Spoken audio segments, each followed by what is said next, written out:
On a cold autumn morning in the year 865, somewhere along the low marshy coast of East Anglia, a boy of perhaps 10 or 11 years stood watching the horizon.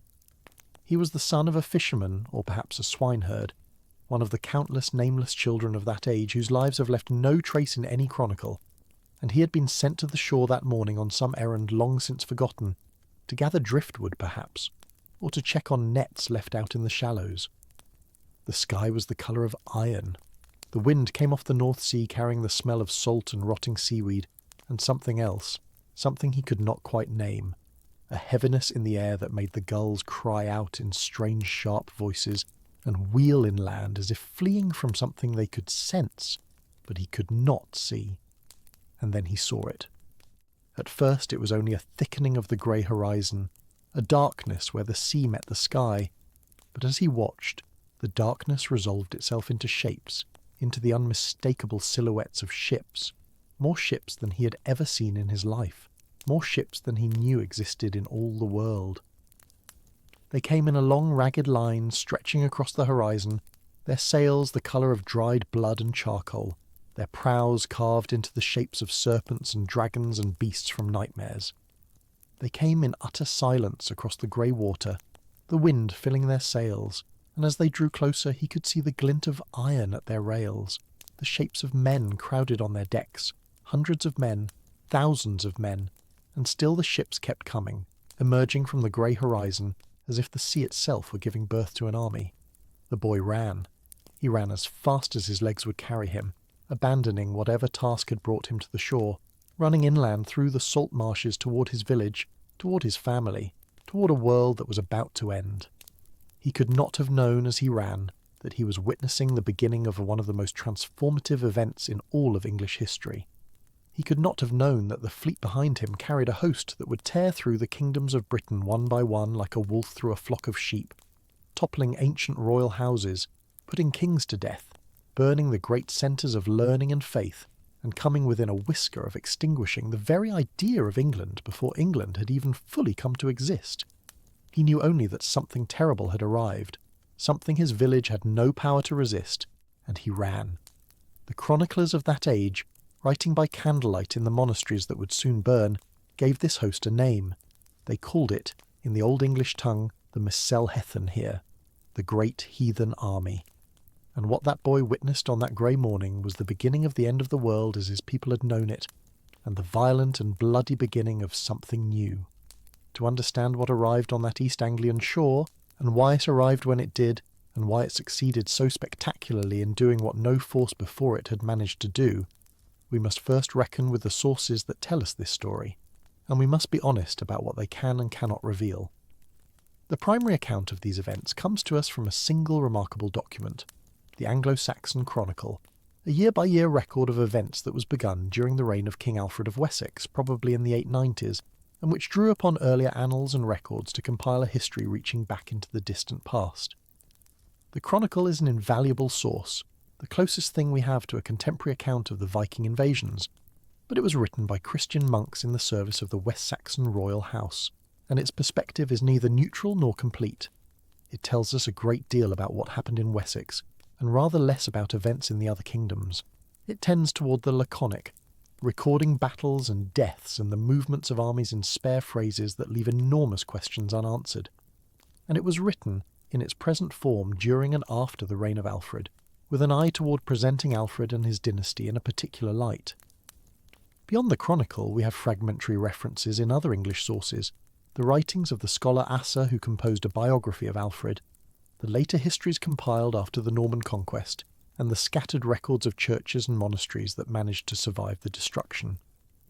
From the Scandinavian side, we have the great sagas and the Icelandic histories, particularly the tales of Ragnar Lothbrok and his sons, but these were written down centuries after the events they purport to describe, and they mix history with legends so thoroughly that scholars treat them with great caution, valuable for the traditions they preserve but unreliable for the specific facts of what actually happened. Archaeology has provided crucial corroboration in recent decades, uncovering Viking winter camps and fortifications, tracing the spread of Scandinavian artifacts and settlement patterns, and giving us a material record that helps to ground the written sources in physical reality. But for all this, our knowledge of the great heathen army remains fragmentary and contested. We know the broad shape of events. The details, the motivations, the lived experience of the people who fought and suffered through those years remain largely beyond our reach, visible only in glimpses in the spare words of the chroniclers and the silent testimony of the things they left behind in the earth. What we can say with confidence is this: the great heathen army was something genuinely new in the long history of Viking raids on the British Isles. To understand why it was new, we must first understand what had come before. The Vikings had first fallen upon the coasts of Britain more than 70 years before the great heathen army arrived. The earliest recorded raid struck the monastery of Lindisfarne, on a small island off the coast of Northumbria, in the year 793. Lindisfarne was one of the holiest sites in all of Britain, the place where the great missionary St. Cuthbert had lived and worked, and the attack upon it sent a shock of horror through the Christian world. The scholar Alcuin, an Englishman then living at the court of the Frankish Emperor Charlemagne, wrote letters that still survive expressing his anguished disbelief. "Never before has such terror appeared in Britain as we have now suffered from a pagan race," he wrote. "The heathens poured out the blood of saints around the altar and trampled on the bodies of saints in the temple of God like dung in the streets." It was only the beginning. In the decades that followed, the raids came again and again, growing in size and audacity. The Vikings struck at monasteries and coastal settlements throughout Britain and Ireland, carrying off treasure and slaves, burning what they could not carry, and vanishing back over the horizon before any effective response could be mounted. They attacked Lindisfarne again, and Jarrow, and Iona, and dozens of other sites whose names the chroniclers recorded in their grim annual tallies of destruction. They learned the rivers and the coastlines, discovering that their shallow-drafted longships could penetrate far inland along the great waterways, striking at targets that had thought themselves safe from seaborne attack. They established winter camps on islands off the coasts of Ireland and Britain, bases from which they could raid year-round rather than returning home each autumn. And they discovered, crucially, that the kingdoms of Britain were divided against each other and largely incapable of mounting any coordinated defence. The Scandinavia from which these raiders came was itself a land in transformation during these centuries. The peoples we call Vikings, a term that may derive from an Old Norse word for sea raider or pirate, came primarily from the lands that are now Denmark, Norway and Sweden, though the boundaries between these regions were fluid and contested in that age. They were a people shaped by a hard and unforgiving landscape, a world of long, dark winters and brief, fierce summers, of rocky coastlines and deep fjords and scattered patches of farmland carved out of the wilderness. The sea was their highway, and they had developed over generations a technology of shipbuilding that was unmatched anywhere in the medieval world. Their longships were engineering marvels, flexible enough to ride out the heavier storms, shallow enough to navigate rivers and to be beached on any shore, light enough to be portaged overland between waterways when necessary. A Viking longship could cross the open Atlantic, navigate up the Seine to Paris, or thread through the marshes of East Anglia, and this versatility gave its crew a strategic mobility that their victims simply could not match. The reasons for the great expansion of the Scandinavian peoples in the late 8th and 9th centuries have been debated by historians for generations, and the truth almost certainly involves multiple factors working in combination. Population growth may have outstripped the available farmland in some regions. Political consolidation, as local chieftains fought to establish larger kingdoms, may have driven out defeated factions who sought their fortunes elsewhere. The development of more sophisticated sailing technology opened up new possibilities for long-distance voyaging, and the example of the first successful raids, once news of them spread, may have created a self-reinforcing cycle, demonstrating that enormous wealth could be won at relatively little risk, and drawing ever more ambitious expeditions to try their luck in the rich and poorly defended lands to the south and west. But whatever its causes, the scale of the Viking expansion in this period was extraordinary. In the east, Scandinavian traders and raiders penetrated deep into what is now Russia, founding settlements along the great rivers and establishing trade routes that reached all the way to Constantinople and Baghdad. In the west, they colonized Iceland and Greenland, and reached the shores of North America 5 centuries before Columbus. In the British Isles and on the coasts of the Frankish kingdoms, they transformed from seasonal raiders into permanent conquerors and settlers. The great heathen army was the spearhead of this transformation in England. The Britain into which this army came was not a single country, but a patchwork of separate kingdoms, each with its own dynasty, its own traditions, and its own long history of rivalry and warfare with its neighbours. In the centuries after the fall of Roman Britain, the various Germanic peoples who had crossed the North Sea, the Angles and the Saxons and the Jutes, had carved out a series of kingdoms across what had been the Roman province of Britannia. These kingdoms had fought among themselves for generations, their borders shifting with the fortunes of war, and by the middle of the 9th century 4 great kingdoms dominated the land. In the north lay Northumbria, a vast realm stretching from the river Humber up into what is now southern Scotland. Northumbria had once been the most brilliant of all the English kingdoms, the land of the great monastery at Lindisfarne and the scholar Bede, whose ecclesiastical history of the English people remains one of our most precious sources for the early history of Britain. But by the 860s, Northumbria had fallen into bitter civil strife, its throne contested by rival factions, its military power diminished, its once great centres of learning impoverished by decades of Viking raids. The kingdom that had produced some of the finest illuminated manuscripts in the medieval world was tearing itself apart from within just as a far more dangerous enemy was about to strike from without. In the Midlands lay Mercia, the kingdom of the Middle People, which had been the most powerful of all the English realms in the previous century under its mighty king Offa. Offa had been a ruler of European stature, a contemporary and correspondent of Charlemagne, and he had built the great earthwork known as Offa's Dyke along the border with Wales, a monument to his power that can still be traced across the landscape today. But Offa's dynasty had not long survived him, and by the time of the great heathen army, Mercia was a diminished kingdom ruled by a king named Burgred, who would prove unequal to the crisis that was coming. In the east lay East Anglia, the land of the Eastern Angles, a smaller kingdom wealthy in agricultural land and positioned directly in the path of any seaborne invasion from across the North Sea. East Anglia had its own royal dynasty and its own proud history, but it lacked the military depth to resist a serious attack, and its low-lying coastal geography made it uniquely vulnerable to enemies who travelled by sea and river. And in the south lay Wessex, the kingdom of the West Saxons, which controlled the land south of the Thames and stretched westward toward Devon and the lands of the Britons in Cornwall. Wessex had long been overshadowed by the greater power of Mercia, but in the 9th century its fortunes were rising. Its royal house, descended from the legendary Cerdic, who was said to have landed on the Hampshire coast in the 5th century, had produced a series of capable kings, and the kingdom had escaped the worst of the Viking raids that had devastated the coast further north. In 865 the throne of Wessex was held by a king named Ethelred, the 4th of 5 brothers to rule in succession, and at his side stood the youngest of those brothers, a young man not yet 20 years old, whose name was Alfred. These 4 kingdoms, for all their rivalry, shared a common heritage and a common faith. Their peoples were the descendants of the Germanic settlers who had come across the sea 4 centuries before, and though they had fought among themselves, they recognised a kinship of language and custom that set them apart from the Celtic peoples of Wales and Cornwall and Scotland.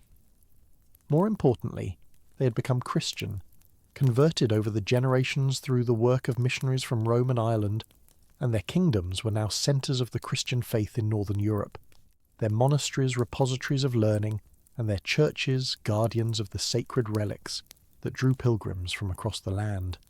It was this Christian civilization, fragile and divided and unaware of the storm that was coming, that the great heathen army would very nearly destroy. The Vikings, who had raided Britain for 2 generations, worshipped a different set of gods, the deities of the Old Norse religion, Odin the All-Father, Lord of Wisdom and War and Death, Thor the Thunder God with his great hammer, Freya and Freya, and the many other powers who inhabited the cosmos of Scandinavian belief. The English chroniclers called them heathens, pagans, Gentiles, emphasizing the religious dimension of the conflict, framing the struggle as a war between Christ and the false gods, between the forces of light and the forces of darkness. The Vikings themselves may have seen matters differently, may have regarded their raids as simply the pursuit of wealth and glory in a harsh world, where the strong took what they could and the weak suffered what they must. But there is no doubt that religious sites, monasteries and churches were particular targets for Viking attack, both because they contained concentrated wealth in the form of gold and silver church ornaments, and because they were staffed by unarmed monks who could offer little resistance. The destruction of monasteries and the slaughter of monks runs through the chronicles of these years like a dark thread, a record of cultural devastation whose full scope we can only begin to imagine. The great heathen army that arrived in East Anglia in 865 represented a transformation of these earlier raiding patterns into something far more dangerous. This was not a hit-and-run expedition of a few hundred men come to snatch what they could and escape. This was an organised military force of perhaps several thousand warriors, equipped for sustained campaigning, led by experienced commanders, and clearly intending not merely to plunder, but to conquer. The exact size of the army has been debated by historians for generations. The chroniclers of the time spoke in vague terms of vast hosts, but they tended to exaggerate enemy numbers, and their estimates cannot be taken at face value. Modern scholars, working from a careful analysis of the logistical requirements of medieval armies and the physical evidence of Viking winter camps, have generally concluded that the army probably numbered somewhere between 2,000 and 5,000 men at its core, though it grew and shrank over time as contingents joined or departed. Even at the lower end of this estimate, such a force was unprecedented in the recent history of Britain. A force of 2,000 professional warriors, well armed, well led, and highly motivated, was more than any of the individual English kingdoms could easily match.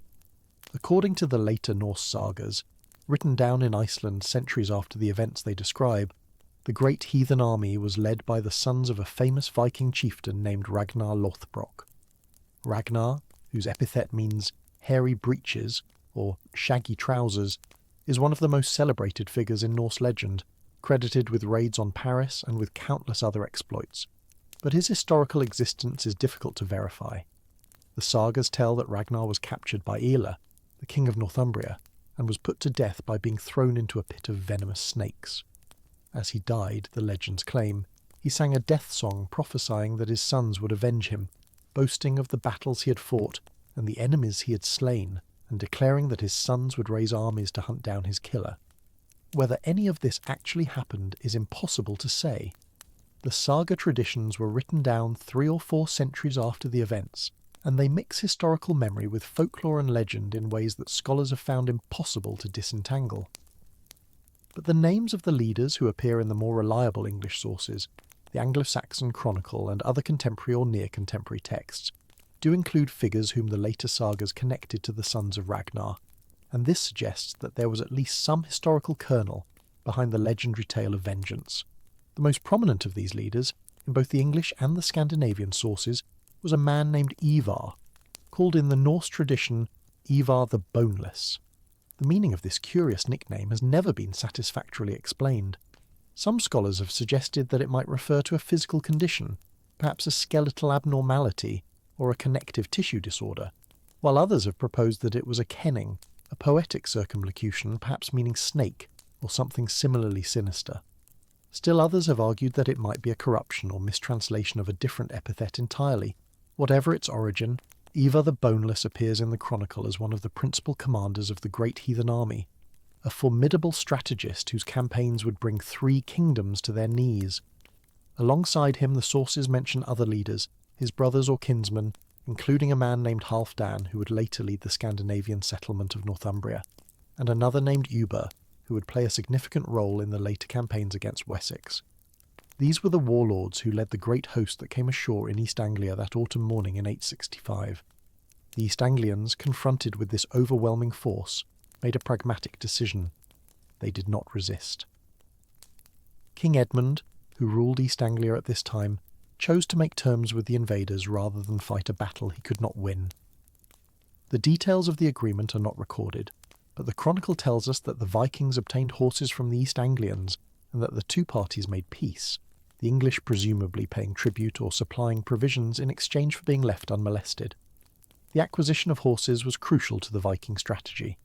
Their longships had brought them to England, but longships could not pursue a campaign inland, and a large army moving on foot across unfamiliar country would be slow and vulnerable.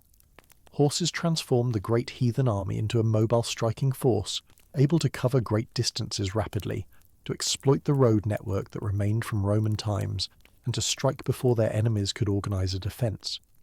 The army that had arrived by sea would make war on horseback.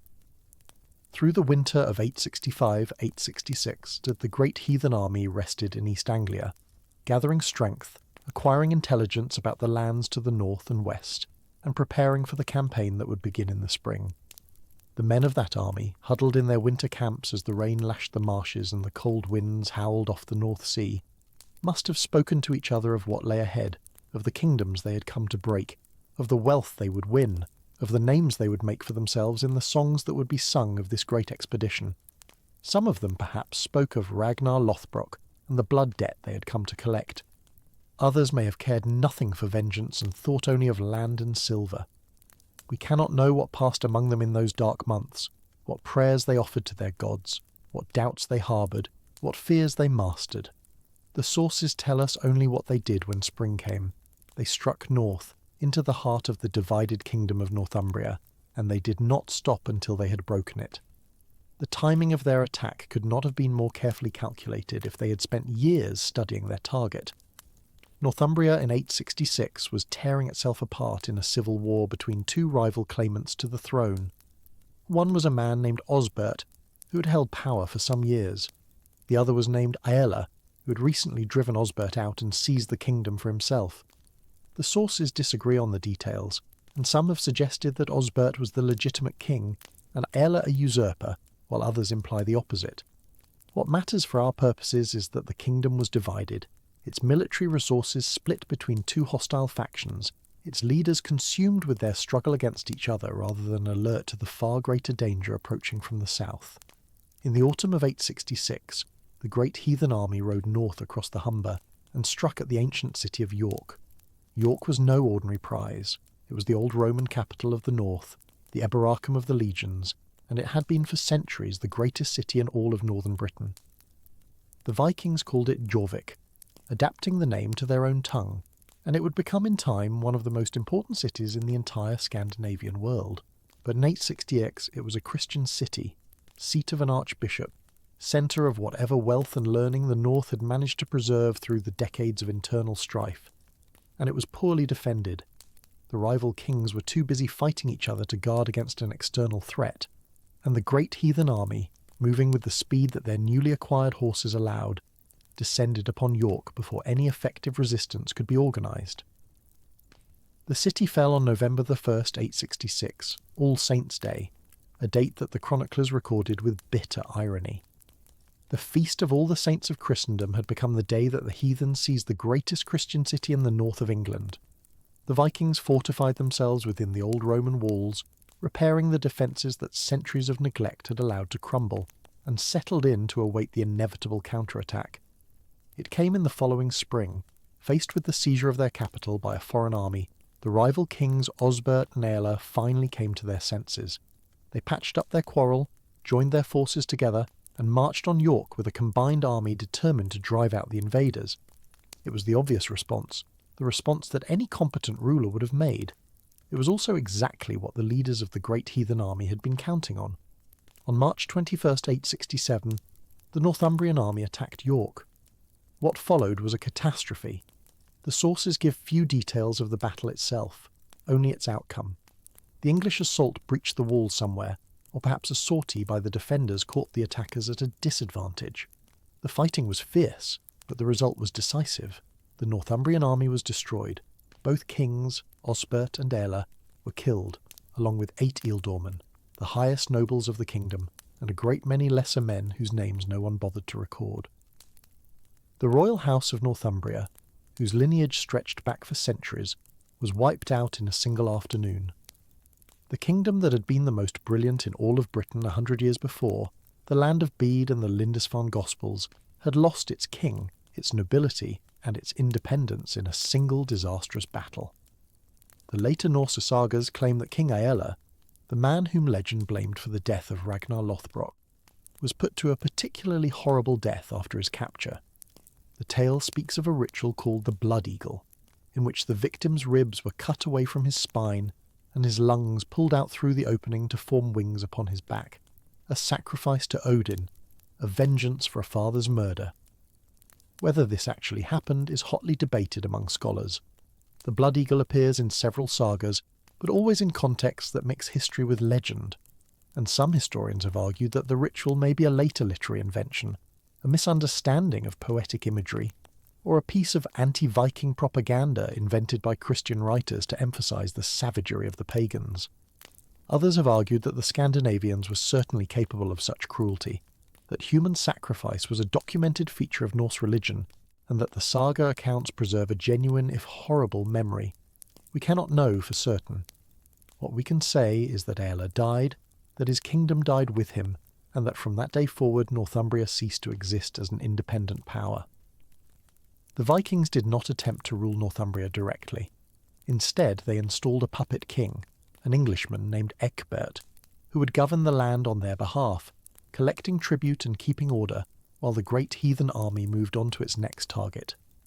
This pattern would repeat itself across England in the years to come. The Vikings were not interested in replacing the existing power structures entirely. They were interested in dominating them, extracting wealth from them, and eventually settling among them. The conquest of Northumbria was not the end of a story, but the beginning of a transformation that would reshape northern England for centuries to come. With the north secured behind them, the leaders of the great heathen army turned their attention to the rich kingdom of Mercia. In the autumn of 867, the host rode south and seized the town of Nottingham, deep in Mercian territory, fortifying themselves within it as they had done at York. King Burgred of Mercia, alarmed but lacking the strength to face such a force alone, sent urgently to the south, to the kingdom of Wessex, appealing for help.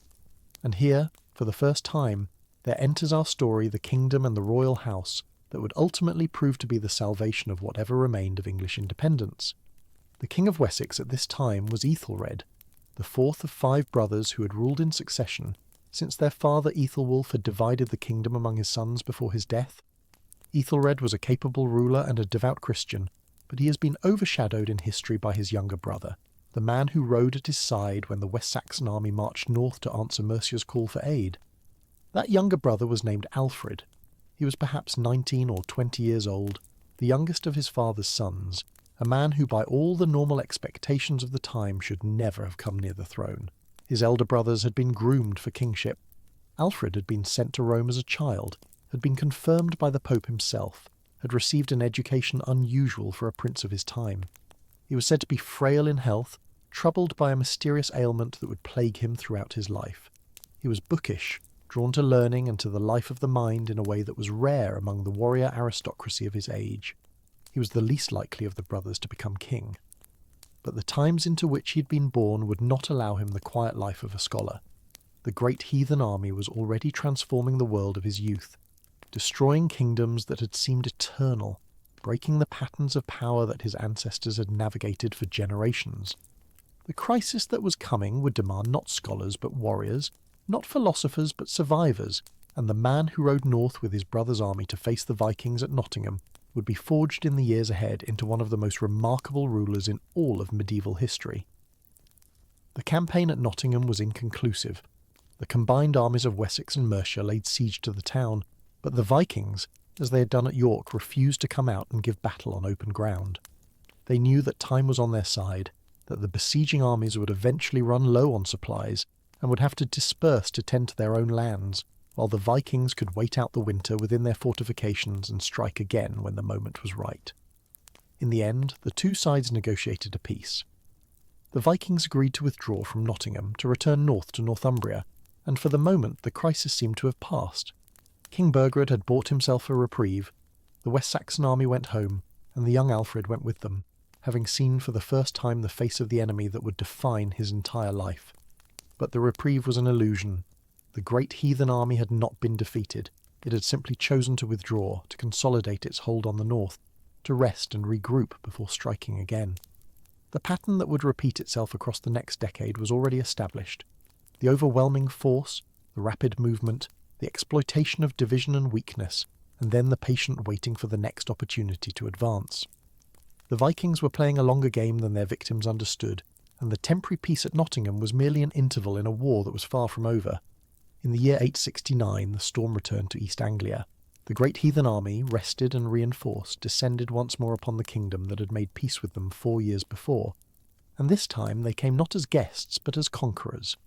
The events that followed would produce one of the most celebrated martyrs of medieval England. and would mark another milestone in the slow destruction of the English kingdoms.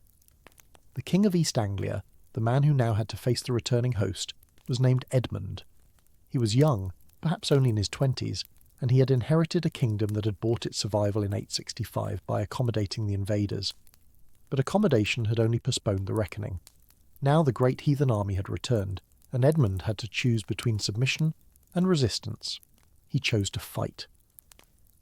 The details of what happened next are sparse in the contemporary sources and elaborated in later hagiographies written to celebrate Edmund as a saint. What seems clear is that Edmund raised what forces he could and met the Vikings in battle, somewhere in his kingdom, in the autumn or winter of 869. He was defeated, his army was broken, and he himself was captured. What happened next depends on which source you consult. The chronicle says simply that Edmund was killed. The later hagiographies, written a century or more after his death, tell a more elaborate story. They say that the Vikings offered Edmund his life if he would renounce his Christian faith and rule as their vassal, sharing his kingdom with the heathens and abandoning the religion of his fathers. Edmund refused. He would not deny Christ, would not submit to the pagans, would not betray his faith even to save his life. And so the Vikings killed him in a manner calculated to make an example of him. They bound him to a tree and used him for target practice, shooting arrows into him until, in the words of his hagiographer, he bristled like a hedgehog. And when he still lived, still confessed his faith, they cut off his head. Whether this account is accurate in its details is impossible to say. The hagiographies were written to promote Edmund's cult as a martyr and saint, and they followed conventions of the genre that emphasize suffering and steadfastness in ways that may owe more to literary tradition than to historical fact. But the core of the story, that Edmund was killed after refusing to submit to the Vikings, seems to have been genuinely remembered, and his cult grew rapidly after his death. The place where he was buried became a site of pilgrimage, and the great abbey of Bury St Edmunds, which grew up around his shrine, became one of the wealthiest and most powerful religious houses in all of medieval England. The murdered king of East Anglia had become, in death, a symbol of Christian resistance to the heathen invaders, a martyr whose blood had sanctified the soil of England. With Edmund's death, East Anglia joined Northumbria in the ranks of conquered kingdoms. 2 of the 4 great realms of England had fallen. Mercia hung on, weakened and fearful, buying time with treaties and tribute. Only Wessex remained unbroken, its borders not yet crossed by the great heathen army, its royal house still intact, its resources not yet depleted by years of warfare. But the immunity of Wessex would not last much longer. The great heathen army had not forgotten the kingdom in the south. It was simply saving it for last. The year 870 opened with the kind of quiet that precedes catastrophe. In Wessex, the young Prince Alfred, now a man in his early 20s, watched the horizon and waited. His brother Ethelred sat upon the throne of the West Saxons, a capable king in his prime, but even capable kings could see what was coming. The great heathen army had devoured Northumbria. It had consumed East Anglia and made a martyr of its king. It had forced Mercia into a posture of terrified submission. The pattern was unmistakable. The Vikings were working their way through the English kingdoms one by one, and Wessex, for all its strength, for all its distance from the early landing sites in the east, was simply the last name on the list. The attack came in the autumn. The great heathen army, led now by the formidable Guthrum and a coalition of war leaders whose names the chroniclers recorded with varying degrees of accuracy, marched south from the Midlands and established itself at Reading, at the confluence of the rivers Thames and Kennet. The location was chosen with the tactical shrewdness that had characterised the army's movements from the beginning. Reading sat at a natural crossroads of waterways, offering easy access to the heart of Wessex, while providing defensive positions protected by the 2 rivers. The Vikings immediately set about fortifying the site, throwing up earthworks between the rivers, creating a stronghold from which they could raid deep into West Saxon territory, while maintaining a secure base to which they could retreat. The men of Wessex understood immediately what this meant. This was not a raid. This was an invasion. The enemy had established himself in the kingdom itself, and every day that passed would see his position grow stronger and his raids cut deeper into the land. King Ethelred and his brother Alfred gathered their forces with all speed, calling up the fyrds of the western shires, the fighting men who owed military service to the crown. Within days of the Viking arrival, the West Saxon army was on the move, marching to meet the invaders before they could consolidate their hold. The first engagement came at a place called Englefield, a few miles west of Reading, where a portion of the Viking force had ventured out on a raiding expedition. A West Saxon ealdorman named Ethelwulf, a war leader of experience and courage, fell upon this detachment and destroyed it, killing one of the Viking jarls and scattering the survivors back to their base. It was a small victory, but it mattered. The men of Wessex had met the great heathen army and had not been found wanting. They had proven that the Vikings could bleed and die like other men. The psychological effect, after years of hearing about Viking invincibility, cannot be overstated. 4 days later, the main West Saxon army arrived at Reading and launched a direct assault on the Viking fortifications. King Ethelred and Alfred led the attack themselves, throwing their men against the earthworks in an attempt to storm the camp before the Vikings could complete their defences. The fighting was savage. The West Saxons managed to reach the gates of the fortification and engaged the defenders in close combat. But the Vikings were too well entrenched, too numerous, too skilled in the business of holding prepared positions. The assault failed. The ealdorman Ethelwulf, the hero of Englefield, was killed in the fighting, and the West Saxon army was forced to withdraw with heavy losses. It was the kind of defeat that could have broken a lesser army, could have convinced the men of Wessex that the Vikings truly were invincible, that resistance was futile, that the only options were flight or submission. What happened next proved that Wessex was made of different material. 4 days after the disaster at Reading, the two armies met again on the open ground of the Berkshire Downs, at a place the chroniclers called Ashdown.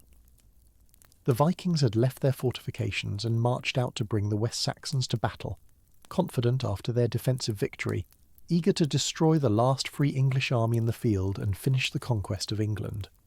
Both armies drew up for a formal pitched battle, the kind of massed infantry engagement that would decide the fate of kingdoms. The sources describe the Viking army as having divided itself into 2 divisions, one led by the kings among them, the other by the jarls and lesser war leaders. The West Saxons matched this arrangement, with King Ethelred commanding one division opposite the Viking kings, and Alfred commanding the other opposite the jarls. The two armies faced each other across the autumn grass, shields locked, weapons ready, waiting for the moment when one side or the other would make the first move. What happened next became one of the most famous stories of Alfred's life, repeated and embellished in the centuries that followed, until it took on the quality of legend. As the armies stood ready, as the Viking lines began to advance up the slope toward the West Saxon position, King Ethelred was not on the field. He was in his tent hearing Mass. The king, a devout man, had declared that he would not interrupt the holy service, that God's business must come before man's business, that the priest must be allowed to finish the sacred ritual before the fighting could begin. His men waited. The Vikings came on, and Ethelred prayed. Alfred, commanding the 2nd Division, watched the enemy advance and faced a choice that would define his life. He could wait for his brother, as protocol and perhaps prudence demanded, or he could act on his own authority and lead his men into battle before the king was ready. The chronicler tells us that Alfred did not hesitate, seeing that the Viking jarls were almost upon his position, that to wait any longer would be to invite disaster. The young prince took command. He gave the order to advance. He led the charge himself, throwing his division against the oncoming Vikings before they could reach the crest of the slope and establish the advantage of higher ground. The chronicler reaches for comparisons to describe what followed. Alfred charged, he says, like a wild boar, and his men followed him into the press of battle with the fury of desperate men fighting for everything they had. The two lines crashed together with a sound that must have carried for miles across the empty downs, the ringing of metal on metal, the thud of shields colliding, the screaming of wounded men and the roaring of those still on their feet. The battle swirled around a single landmark that the chronicler particularly remembered, a lone stunted thorn tree that grew on the hillside, ancient even then, a marker in a landscape otherwise featureless. Around that tree, for hours that seemed like days, the men of Wessex and the warriors of the great heathen army hacked and stabbed and pushed against each other in a struggle, where everything depended on which side could outlast the other, which shield wall would break first, which men would finally lose heart and turn to run. At some point, King Ethelred emerged from his tent, his mass completed, and led his own division into the battle. The fighting continued through the afternoon. And then at last something broke in the Viking line. The wall that had held against every English army for 5 years, that had conquered 3 kingdoms and killed 2 kings, began to give way. The Northmen, those fearsome warriors whom half of England had learned to fear as near invincible, turned and fled. The rout that followed was thorough and bloody. The West Saxons pursued the fleeing Vikings across the downs and through the night, cutting down the exhausted fugitives as they ran, harrying them all the way back to their fortifications at Reading. The dead lay scattered across miles of countryside. Among them, the chronicle records, were 5 Viking kings and many jarls, leaders whose deaths represented an almost irreplaceable loss to the great heathen army. Ashdown was not merely a victory, it was a slaughter. The news of the battle spread rapidly through the English kingdoms and beyond. For the first time since the great heathen army had landed in England, a major pitched battle had gone decisively against the invaders. The men of Wessex had stood in the open field against the best warriors that Scandinavia could send, and had driven them from the ground in headlong flight. It must have seemed, in the weeks after Ashdown, that the tide had finally turned, that the great heathen army's run of victories had come to an end, that Wessex would succeed where Northumbria and East Anglia and Mercia had failed. It was not to be. The great heathen army was hurt but not broken. Within 2 weeks of Ashdown, the Vikings had received reinforcements from overseas, fresh warriors sailing in to replace the dead, and the 2 armies met again at a place called Basing. This time, the Vikings won. 2 months later, they won again at a place the chroniclers called Merton, in a battle so fierce that the West Saxon losses included many of the kingdom's leading nobles. The pattern that emerged over the following months was grimly instructive. The men of Wessex could win individual battles, could prove their courage and their skill, but they could not deliver a knockout blow. Every Viking loss was made good by fresh arrivals from Scandinavia, while every West Saxon loss was permanent, a subtraction from a finite pool of experienced warriors that could not easily be replaced. And then, in the midst of this grinding war of attrition, King Ethelred died. The chronicle does not specify the cause. He may have succumbed to wounds received at Merton or in the ceaseless fighting that consumed that terrible year. He may have fallen to illness, his body worn out by the strain of constant warfare. Whatever the cause, his death came at the worst possible moment, with the kingdom fighting for its survival and the enemy still unbroken in its midst. In ordinary circumstances, the throne would have passed to Ethelred's sons, but Ethelred's sons were children, too young to lead an army, too young to hold a kingdom together in the face of an existential threat. The nobility of Wessex, gathering around the body of their dead king, made the only practical choice available to them. They passed over the late king's children and gave the crown to his brother, the young war leader who had charged up the hill at Ashdown, the prince who had taken command when his king was at prayer. In the spring of 871, at the age of approximately 22 years old, Alfred became king of the West Saxons. The kingdom he inherited was in desperate straits. The treasury had been depleted by years of warfare. The fighting nobility had been thinned by battle after battle. The fyrd, the militia of ordinary farmers who made up the bulk of the army, had been in the field for months and were exhausted. And the enemy was still there, still entrenched at Reading, still raiding, still fighting, still reinforced by a seemingly endless stream of warriors from overseas. The new king assessed his situation and made a decision that must have been agonizing but was probably inevitable. Before the first year of his reign was out, Alfred made peace with the great heathen army, almost certainly buying them off with a massive payment of silver to persuade them to leave his kingdom and turn their attentions elsewhere. It was not a heroic ending to the year of battles. It was not the decisive victory that the triumph at Ashdown had seemed to promise. But it was survival. The kingdom of Wessex still stood. Its royal house still ruled. Its army, diminished but not destroyed, could rebuild. Alfred had bought time, the most precious commodity available to a king fighting for the existence of his realm. The great heathen army, enriched by West Saxon silver and perhaps satisfied for the moment with their gains, withdrew from Wessex and turned back to the Midlands. Mercia, which had survived so far through submission and tribute, now faced its final reckoning. The Vikings moved through the Mercian kingdom at will, establishing bases, extracting resources, reducing the once great realm to a shadow of its former self. King Burgred, who had ruled Mercia for more than 2 decades, who had called upon Wessex for help when the great heathen army first approached his kingdom back in 867, found himself in an impossible position. His kingdom was occupied, his authority nominal, his options exhausted. In 874, Burgred gave up. He abdicated his throne and left England entirely, travelling to Rome on pilgrimage, where he died soon afterward, far from the kingdom he had failed to save.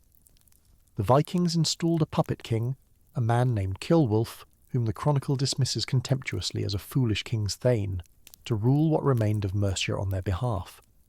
The kingdom that had once been the most powerful in England had become a vassal state of the Scandinavian conquerors. With the subjugation of Mercia, the phase of conquest that historians call the first period of the great heathen army came to an end. The army had achieved everything it had seemingly set out to do. 3 of the 4 great English kingdoms had been destroyed or reduced to dependency.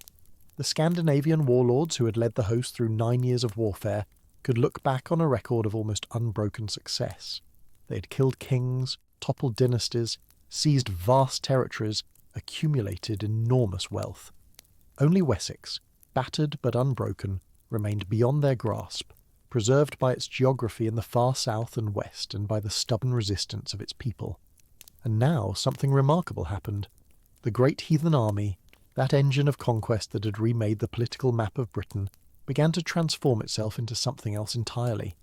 A portion of the host, under the command of Halfdan, one of the original leaders of the invasion, marched north to Northumbria, the kingdom they had conquered first, and there, in the year 876, they did something that no Viking army in England had done before. They stopped fighting, they put down their weapons, they took up ploughs. The chronicle records the event with the brevity that characterises its style. Halfdan shared out the land of the Northumbrians, and his men were ploughing and providing for themselves. In a single sentence, the chronicler captures one of the most significant transformations in British history. The warriors who had come to raid and to conquer became farmers and settlers. They divided the conquered land among themselves, establishing farms and villages, bringing their families from Scandinavia to join them, putting down roots in the soil they had won by the sword. This was the beginning of what would come to be called the Danelaw, the great swathe of northern and eastern England where Scandinavian law and custom held sway, where the Danish language was spoken, where the administrative systems and social structures of the Scandinavian world replaced those of the conquered Anglo-Saxons. The boundaries of this region would shift over the coming decades as the wars between the English and the Danes continued, but its core territory, stretching from Yorkshire in the north down through the Midlands to East Anglia in the east, would remain distinctively Scandinavian in character for generations. The evidence of this settlement remains visible to this day, more than 1,000 years later, encoded in the very landscape of England. The place names of northern and eastern England are thick with Scandinavian elements, the Byes and Thorpes and Thwaites that betray their Danish origins. Names like Whitby and Grimsby and Scunthorpe and Lowestoft and hundreds of others preserve in fossilised form the language of the settlers who named these places a millennium ago. The vocabulary of the English language itself bears the marks of this Scandinavian influence. Common words like sky and window and egg and they and them and their, words so fundamental to modern English that we never think of them as foreign borrowings, but which entered the language through contact with the Scandinavian settlers of the Danelaw. The legal customs of the Danelaw, the systems of weights and measures, the patterns of agricultural organisation, all left traces that historians can still detect in the historical record. And the blood of the settlers mingled with the blood of the conquered English population. Modern genetic studies have attempted to trace the Scandinavian contribution to the ancestry of the English people, with results that remain debated but which suggest a significant, if not overwhelming, Scandinavian genetic legacy in the regions that formed the historical Danelaw. The descendants of the great heathen army did not disappear. They became, over the generations, part of the English people themselves.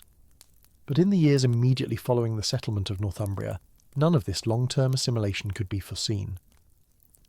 What mattered in the late 870s was that a portion of the great heathen army had settled down, while another portion, led by the formidable Guthrum, had not. Guthrum's ambitions remained fixed on the one prize that had eluded the Vikings so far, the kingdom of Wessex and its young king.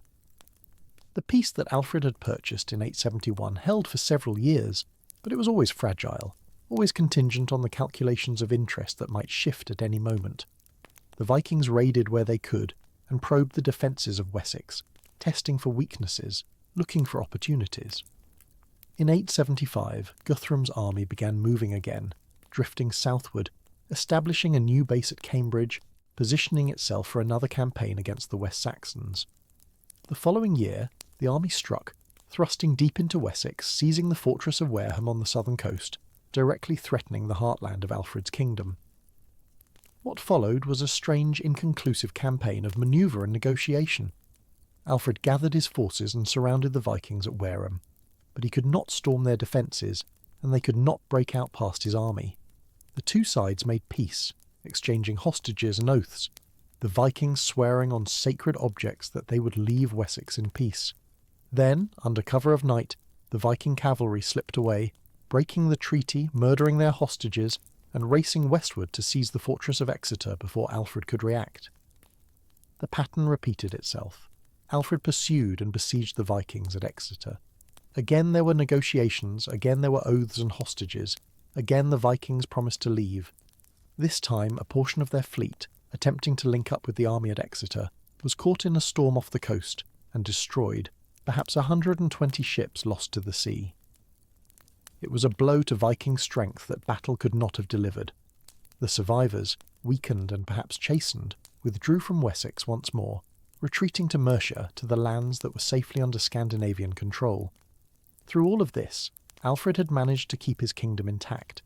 He had not won any great victories, had not destroyed the enemy in battle, but neither had he lost. Wessex remained free. The royal house endured. The last independent English kingdom continued to resist. But Alfred knew, as any clear-eyed observer could see, that this state of affairs could not continue indefinitely. Sooner or later, the Vikings would find a way through his defences. Sooner or later, the luck that had preserved Wessex so far would run out. It ran out in the winter of 878. The attack came in early January, in the dead of winter, at a time when by all the conventions of early medieval warfare no army took the field. The campaigning season ran from spring to autumn. Winter was for resting, for maintaining equipment, for planning next year's campaigns. Armies disbanded to their homes.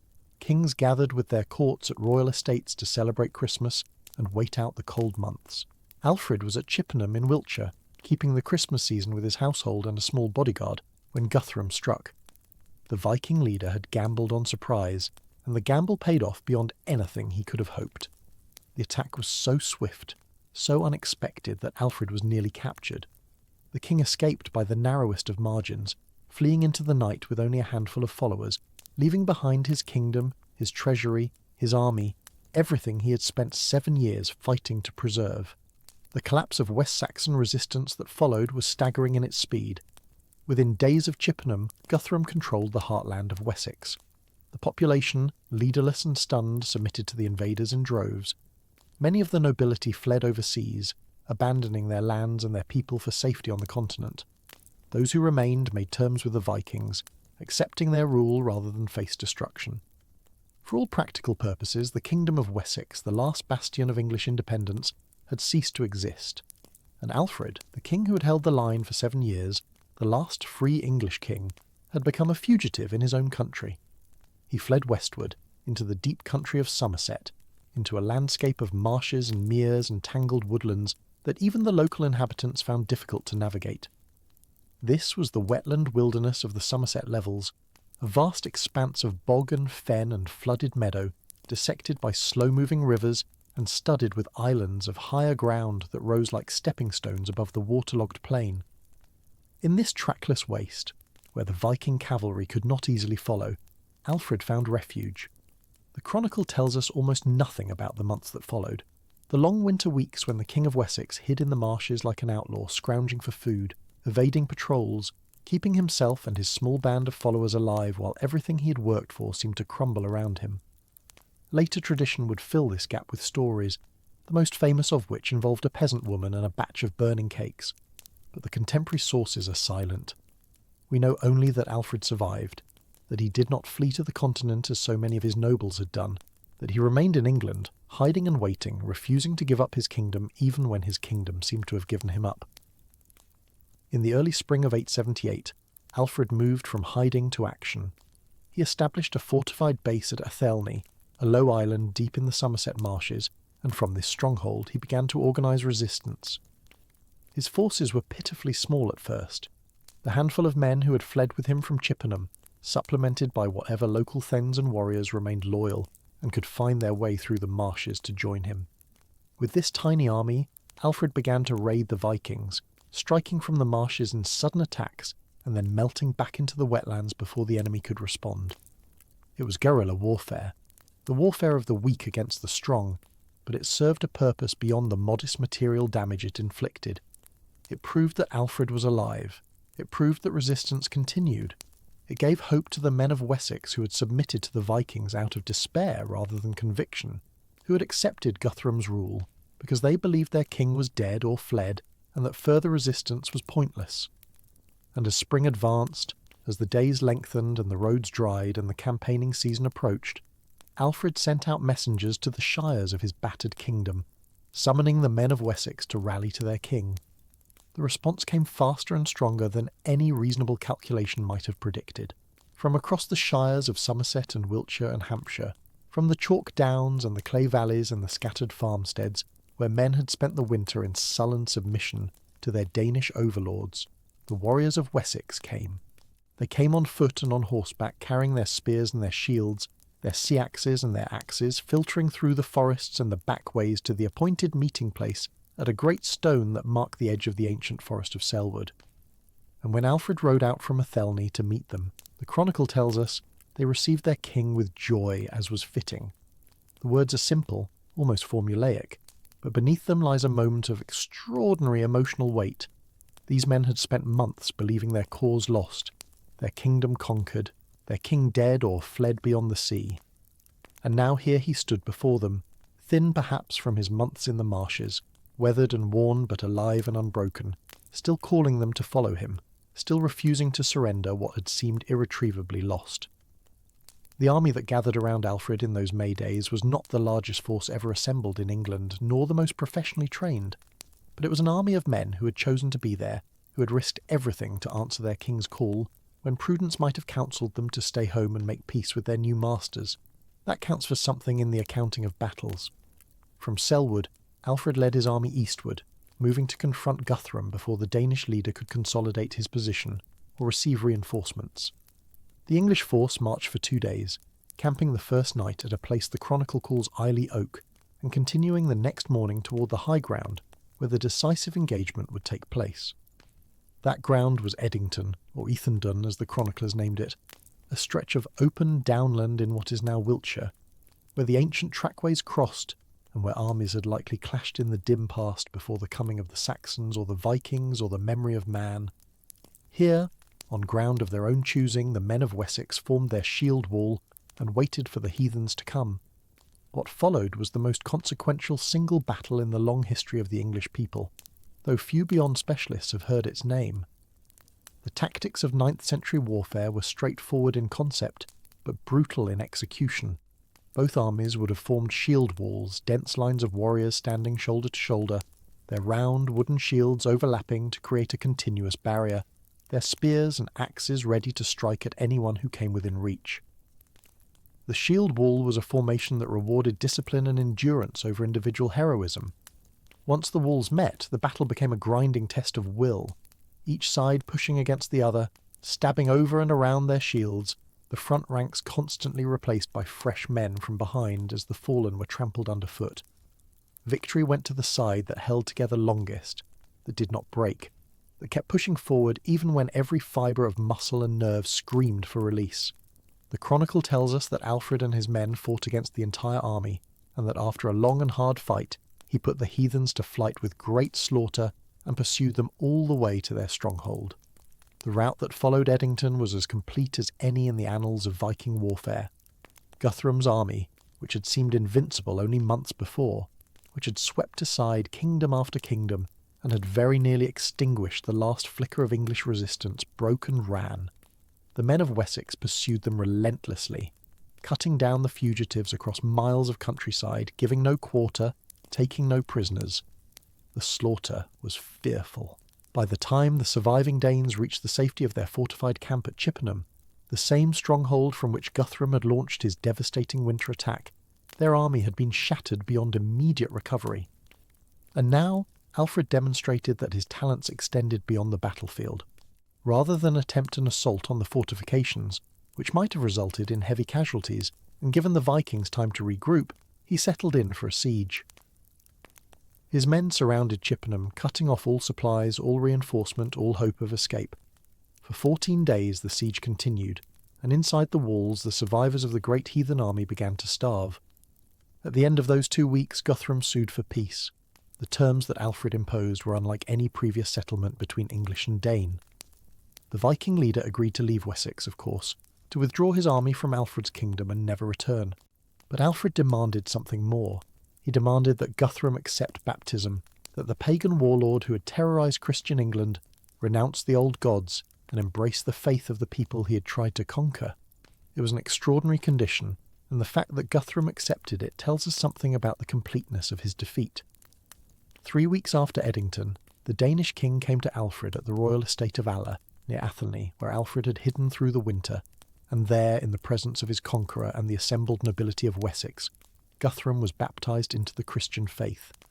Alfred himself stood as his godfather, lifting the Viking from the baptismal waters and bestowing upon him the Christian name Athelstan. For 12 days afterward, the two rulers feasted together, former enemies now bound by the spiritual kinship of the baptismal rite, and Alfred showered his new godson with rich gifts of gold and silver and fine cloths.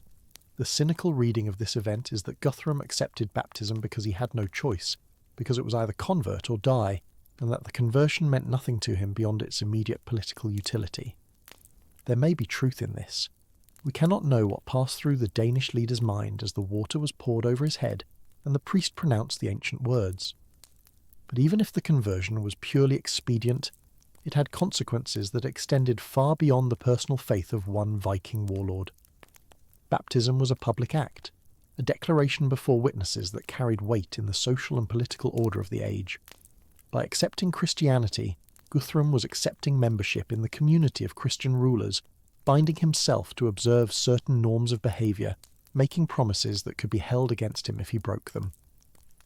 And there was also this. In the years that followed, Guthrum kept the peace. He withdrew to East Anglia as he had promised. He ruled there as a Christian king under his baptismal name, and he never again made war upon Wessex. When he died around the year 890, he was buried as a Christian, and whatever we may think of the sincerity of his conversion, the peace that Alfred had won at Edington held. The formal agreement that followed, known to historians as the Treaty of Wedmore or sometimes as the Treaty of Alfred and Guthrum, established the boundary between the lands under English rule and those under Danish control. The line ran roughly from the mouth of the Thames westward along that river to its junction with the Lea, then up the Lea to its source, then in a straight line to Bedford, and from there along the Ouse to Watling Street, the great Roman road that ran from London to Chester. Everything northeast of this line was the Danelaw, where the Scandinavian settlers would live under their own customs and their own laws.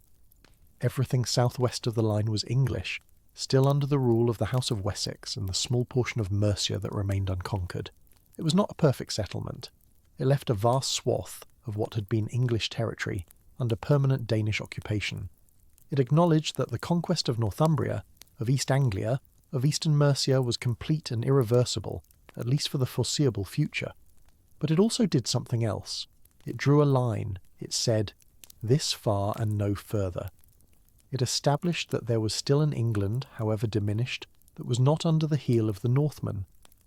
And it gave Alfred the breathing space he needed to ensure that what remained would never again be so vulnerable. The decade that followed Edington was a period of reconstruction and reform, a time when Alfred, having saved his kingdom by the sword, set about securing it through law and organisation and the patient work of institution building.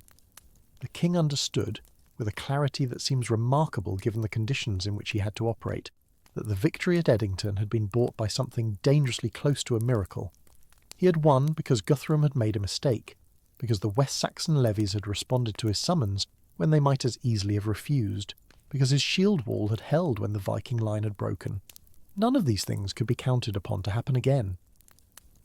The next time the Danes came, and Alfred had no illusions that they would not come, the kingdom needed to be ready.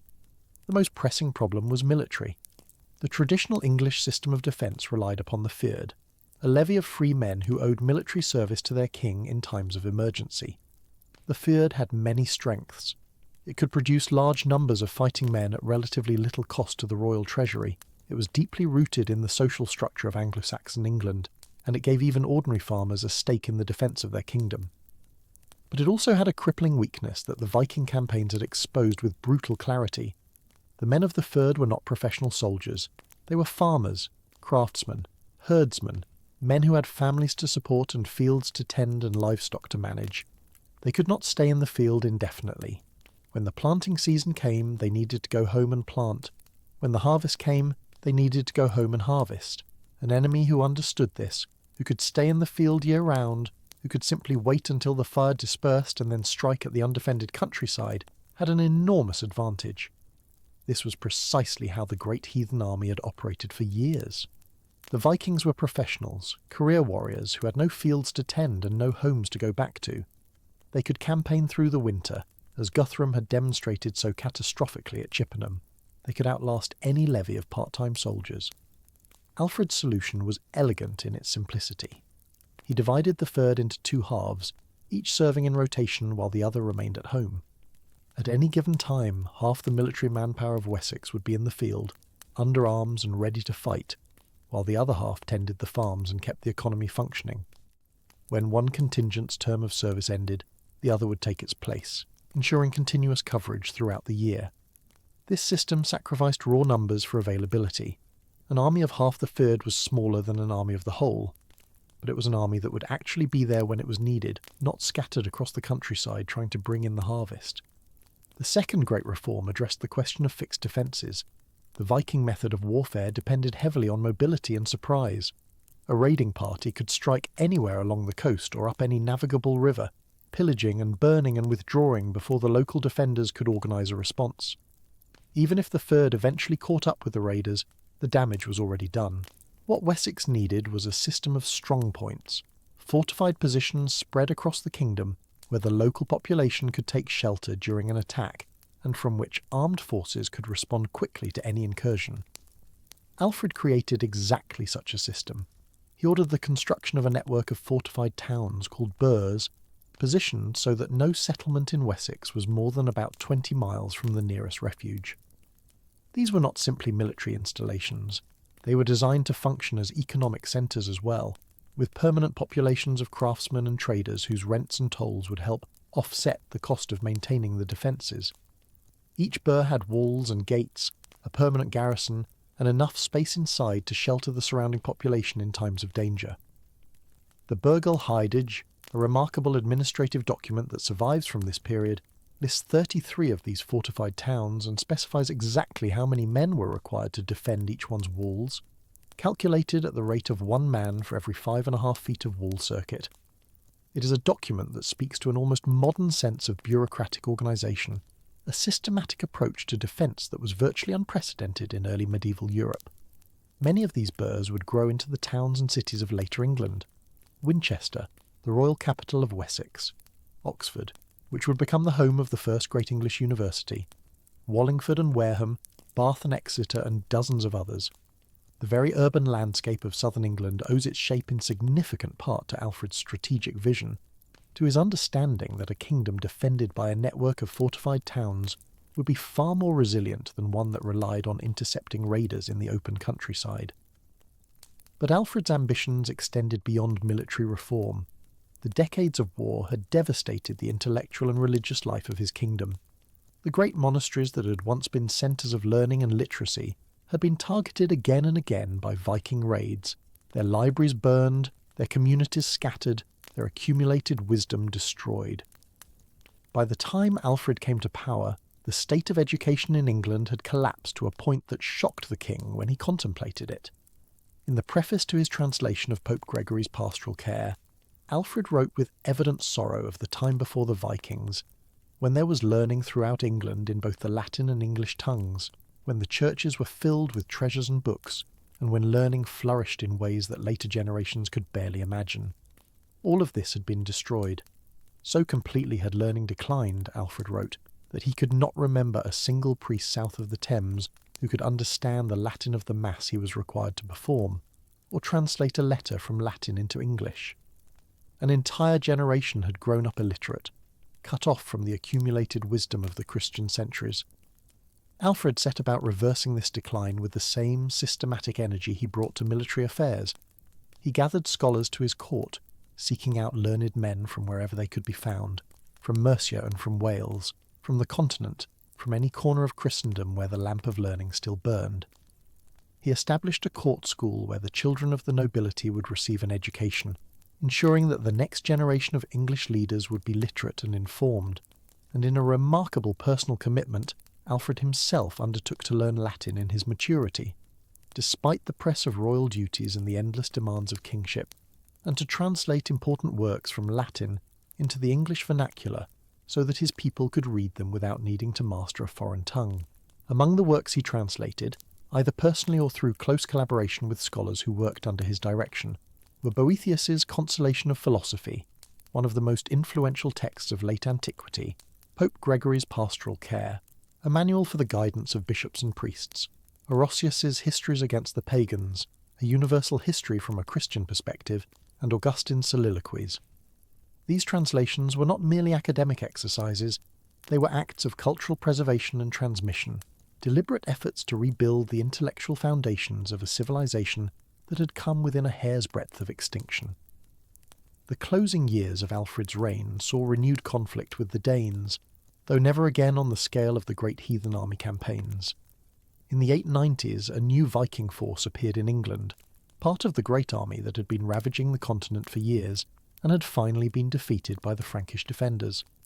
This army crossed the Channel looking for easier pickings, but they found that England was no longer the soft target it had been.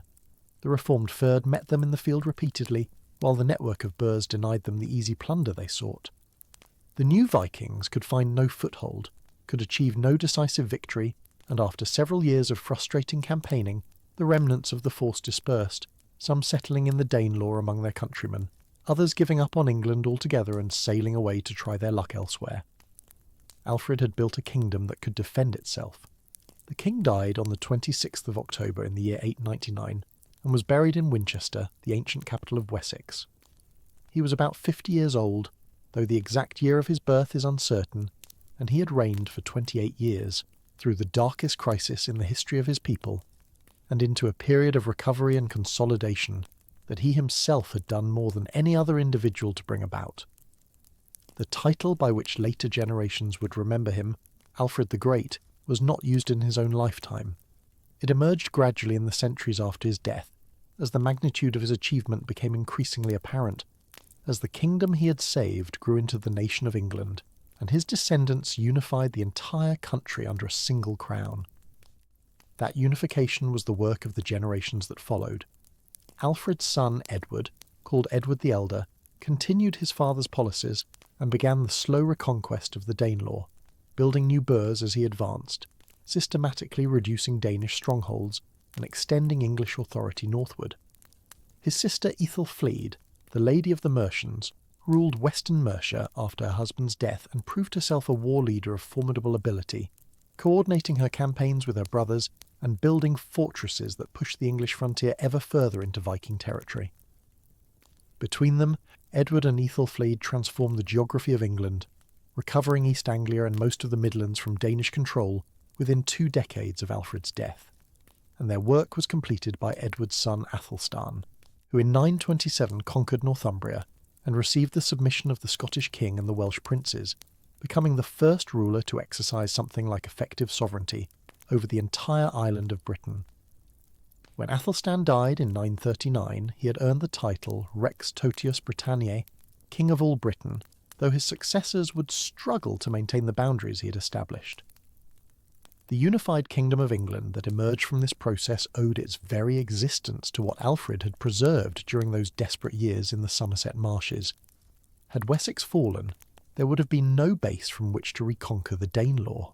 Had the House of Wessex died out or submitted to Danish rule, there would have been no royal lineage to provide continuity and legitimacy for the new English state. Had the military and administrative reforms Alfred instituted failed or been abandoned by his successors, The reunification would have been impossible. Everything that came after rested upon the foundation Alfred had laid in those hard years of refuge and recovery. The England that would later produce Chaucer and Shakespeare, that would build cathedrals and universities and a constitutional tradition, that would plant colonies across the globe and shape the modern world in ways too numerous to count. That England began with one hunted king refusing to give up, with a summons sent out from the marshes in the spring of 878, with a shield wall that held at Edington. The legacy of Alfred, however, was not merely military or political. It was something more subtle and perhaps more enduring, something woven into the very fabric of what it meant to be English in the centuries that followed. For Alfred understood, with a clarity that was remarkable for his age, that a people could not be held together by swords alone. They needed something else, something that would bind them across the generations and give them a sense of themselves as a coherent nation with a shared past and a common destiny. And so, in the years after Edington, even as he was building his burghs and reorganising his fyrd and negotiating with the Danes, Alfred turned his attention to another kind of construction entirely, the building of an English mind. The devastation that the great heathen army had wrought upon the monasteries and churches of England had done more than destroy buildings and carry off treasure. It had shattered the institutions of learning and religious devotion that had been the glory of early Anglo-Saxon civilization. The Great Age of Bede, when English monasteries had been among the most learned institutions in all of Europe, had given way to what Alfred himself described in anguished terms as a collapse of literacy and education so severe that very few men south of the Humber, and he suspected not many north of it either, could understand the Latin in which the services of the church were conducted, or could translate even a simple letter from Latin into English. The fire and the sword had done their work well. The knowledge of generations had been scattered or lost, and the men who had preserved it lay dead in the ruins of their libraries. Alfred set about reversing this catastrophe with the same methodical determination he had brought to his military reforms. He gathered to his court whatever learned men he could find, seeking them from Mercia, from Wales, and even from the Frankish kingdoms across the Channel. He established schools and commanded that the sons of his nobles be educated in them, and remarkably he himself became a scholar in his middle age, learning Latin well enough to undertake translation work personally, putting into English the books that he considered most necessary for his people to read. He translated or supervised the translation of Gregory the Great's Pastoral Care, a guide to the duties of bishops and the governance of the Church. He translated Boethius's Consolation of Philosophy, that meditation on fate and fortune and the nature of happiness that had been one of the most influential works of the early medieval world. He translated portions of Augustine's soliloquies, and most importantly for our understanding of this period, he sponsored the compilation and continuation of the Anglo-Saxon Chronicle, that invaluable record of events year by year that provides much of what we know about the great heathen army and its wars. The Chronicle was something new in English history. It was not the work of a single monastery recording its own local affairs, but a national record, written in the vernacular English rather than in Latin, and distributed to monasteries and churches throughout the kingdom, so that copies could be maintained and updated in different places. It was in effect an act of collective memory, an assertion that the English people had a history worth recording and preserving, and that this history belonged not merely to the church or to the king, but to the people themselves, written in their own language for their own posterity. The Chronicle continued to be kept and updated for more than 2 centuries after Alfred's death, providing an unbroken narrative thread that links the age of the great heathen army to the Norman conquest and beyond. It is one of the most precious documents to have survived from medieval Europe, and its existence is owed to Alfred's vision of a literate and self-aware English nation. But Alfred's educational programme was not merely about preserving the past, it was about shaping the future.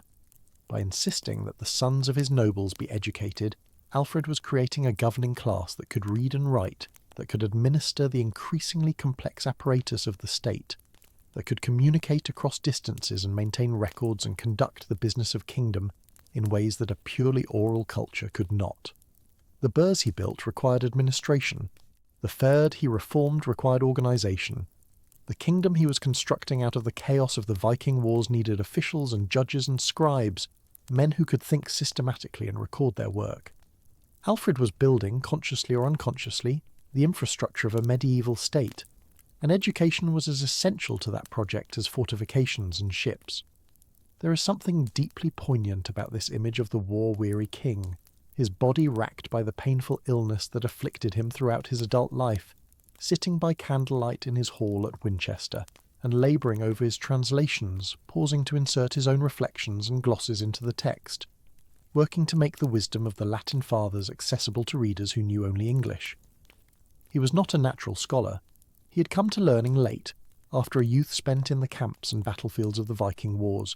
The illness that tormented him, possibly Crohn's disease or some similar digestive affliction, caused him constant pain and may have been worsened by the privations of his years as a fugitive in the marshes. Yet he persisted, driven by a conviction that learning mattered, that the survival of his people depended not only upon their ability to fight, but upon their ability to think and to remember. This double legacy of Alfred the Warrior and Alfred the Scholar helps explain why he alone among English kings came to bear the title the Great. Other kings won great victories, other kings built strong kingdoms, but Alfred combined military achievement with cultural construction in a way that was unique in English history. He saved his people in battle, and then he gave them the tools to understand who they were, and to preserve that understanding across the generations. He was, in a sense, both the founder and the first historian of English nationhood. The England that Alfred left behind was, of course, still very far from the unified nation it would eventually become. The Danelaw remained in Scandinavian hands, and its population, a mixture of Danish settlers and the English who had remained under their rule, lived under Danish law and spoke a language that was becoming increasingly influenced by Old Norse. The boundary established by the treaty between Alfred and Guthrum ran roughly along the old Roman road called Watling Street, from London northwest to Chester, and everything to the east and north of that line remained outside the direct authority of the West Saxon kings. But the very existence of this division, and the clarity with which it was defined, represented a kind of settlement, an acknowledgement that neither side could simply absorb the other by force, at least for the time being. And within the Danelaw itself, something subtle and remarkable was happening. The Scandinavian settlers, men who had come as warriors seeking land and plunder, were putting down roots. They were farming the good earth of Yorkshire and Lincolnshire and East Anglia. They were marrying English women in some cases, or bringing their own families from across the sea. They were raising children who would know England as their home, not as a place to raid. They were, in short, becoming English, even as they transformed England with their presence. The place names they gave their settlements still dot the map of eastern and northern England. Villages ending in by, the Norse word for farm or settlement, like Whitby and Derby and Grimsby, or in Thorpe, meaning village, like Scunthorpe and Cleethorpes. Their words entered the English language in such numbers that we cannot speak modern English today without using hundreds of them. Simple everyday words like sky and skin and skull, like egg and leg and window, like husband and wrong and both and same.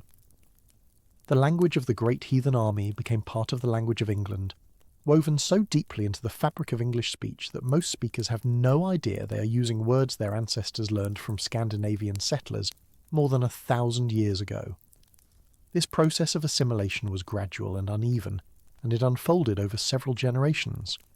In the decades immediately after Alfred's death, the distinction between English and Danish remained sharp and politically significant. The reconquest of the Danelaw by Edward the Elder and Ethelflaed, and then by Athelstan, was a military conquest, not a peaceful merger, and there was resistance, conflict, and bitterness. But with each passing generation, as English and Danish families intermarried, and as the Danish settlers became Christian, adopting the faith of their English neighbours, the boundaries blurred. By the time of Edgar, who reigned from 959 to 975, and who is sometimes called Edgar the Peaceful, because his reign was unusually free of the warfare that had characterised the preceding century, the Kingdom of England had achieved something like genuine unity, and the old division between English and Dane was fading into memory. Edgar's reign marked a kind of fulfilment of the promise that Alfred had preserved in the Somerset marshes. For the first time, England was genuinely at peace, unified under a single king whose authority extended over the whole country without serious challenge. The church flourished under Edgar's patronage, and a great monastic reform movement transformed the religious life of the kingdom, establishing new monasteries and reviving the discipline and learning that had been lost during the Viking devastation. The economy recovered and grew, towns prospered, the population increased. England in the late 10th century was a wealthy, well-governed and culturally sophisticated kingdom, one of the most stable and advanced states in all of Europe.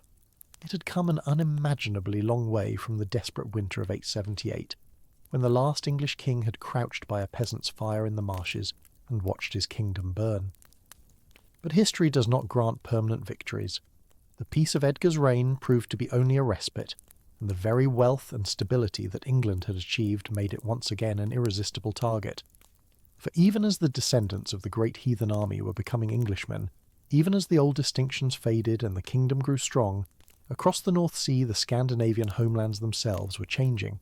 The petty kingdoms and chieftains of Norway and Denmark were being forged into unified monarchies, powerful states with resources far greater than any single raiding party or even a great heathen army could command. And these new Scandinavian kingdoms, hungry for wealth and glory, would soon turn their eyes westward once more, looking toward the rich and tempting shores of England. The end of the 10th century and the beginning of the 11th brought a new wave of Viking attacks that were in some ways even more devastating than those of Alfred's time. These were not the ad hoc raiding parties of earlier generations, nor even the great armies of free warriors seeking land and fortune. These were royal expeditions, fleets dispatched by the kings of Denmark and Norway themselves, seeking conquest and tribute on a massive scale. And England, for all its strength, proved unable to resist them. The problem was not primarily military. The defences that Alfred had built, the fjord and the burhs and the ships, were still in place and still functioning. The problem was political. After Edgar's death in 975, England fell into a period of instability and internal conflict that would prove catastrophic.